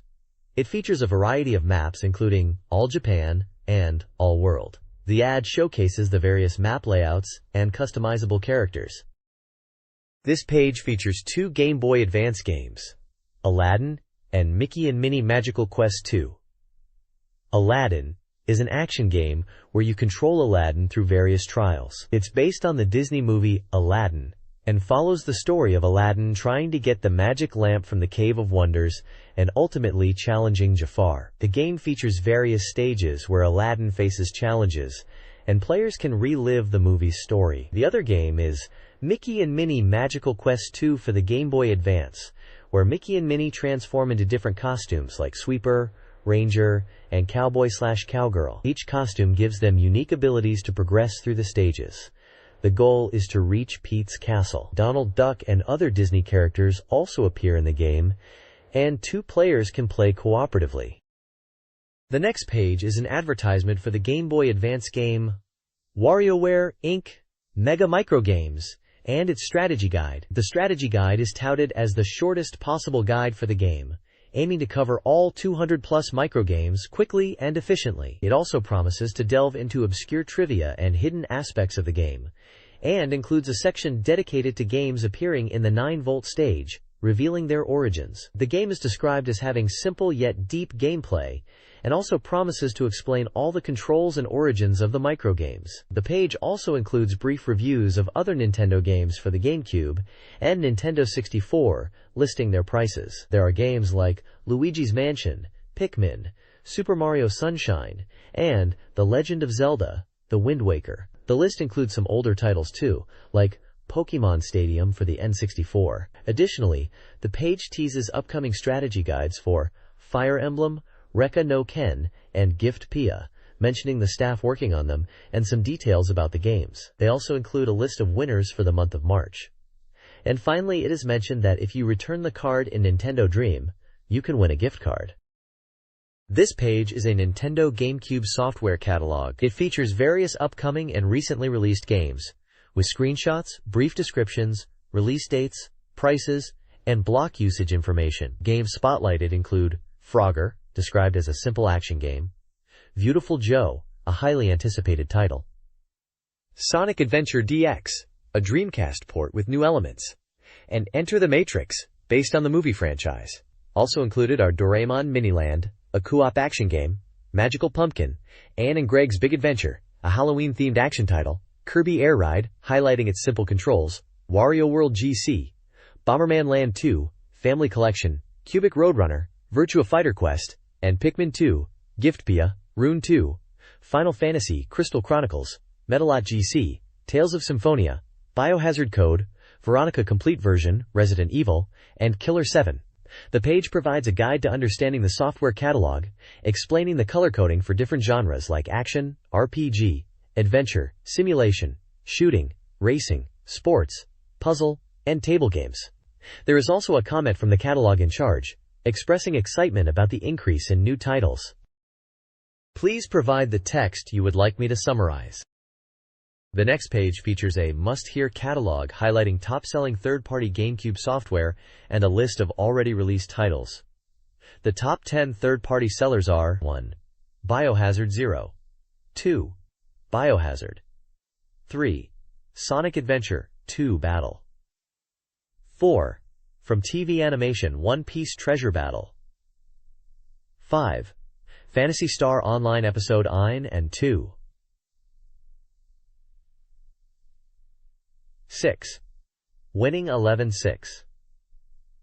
7. Super Monkey Ball. 8. Momotaro Dentetsu 11 Black Bonbi appears. 8. Kinnikuman 2 Say. Kinnikuman 2. New Generation Choujin vs. Legendary Choujin. Sonic Mega Collection. The page also includes a list of released GameCube titles with their genre, developer, release date, price, and required memory blocks. Some titles include Super Monkey Ball, Luigi's Mansion, Pikmin, Super Smash Bros., Melee, Sonic Adventure 2 Battle, Animal Leader, and many more spanning across action, RPG, adventure, simulation, and other genres. The next page is the cover of Nintendo Dream Volume 89 from May 21, 2003. It teases the next issue, Volume 90, which will be on sale May 6th and include a demo of Rune 2. The magazine costs 390 yen. There's also an advert for Base Fishing No. 1, a Super Famicom game by Shigesato Itoi, with a cartoon drawing by comic artist Norio Haikon. The editor's voice section includes comments on Mother 3, Rune 2, upcoming summer games, Golden Week, and personal experiences. There is mention of attending a child's school entrance ceremony, watching the film Wonderful Life, excitement for Noah Ariake Pro Wrestling event, purchasing AGBASP, and readers of Phantasy Star Online. One editor talks about the pain of local arcades closing down. There are also comments about films. The editor only saw Tsuribaka Nishi 13 last year, and is looking forward to seeing Jigoku Koshien this year. One editor mentions about a homeless person asking for food at the Jier grandmother's shop. The staff credits and contact information for Nintendo Dream are listed at the bottom right. This page is a full-page advert for Fire Emblem, The Blazing Blade on Game Boy Advance, scheduled for release on April 25th. The game is priced at 4,800 yen and supports 14 players in both single-player and multiplayer modes via the communication arenas. A first print bonus includes a soundtrack CD and desk calendar. The advert highlights the RPG elements designed for beginners, character interactions, and player involvement in the story. It also mentions the game's focus on friendship, romance, and character growth. This page is a promotional insert for Harvest Moon, Friends of Mineral Town for the Game Boy Advance. It highlights the charming characters from the game, including Papuri, the chicken, Mary, the cat, the monkey, the mole, Karen, the doctor, Kai, Ellie, Ran, Cliff, the squirrel, the fox, Gray, Rick, the sheep, the horse, the chicken, and the harvest sprite. It emphasizes the fun of raising crops and animals, making friends, experiencing romance, and enjoying a fulfilling farm life. The page also features screenshots of the game and mentions that it is the first Harvest Moon title for the Game Boy Advance. A URL directs readers to the official website, and it mentions that initial copies come with original stickers. The game is advertised with a price of 4,800 yen.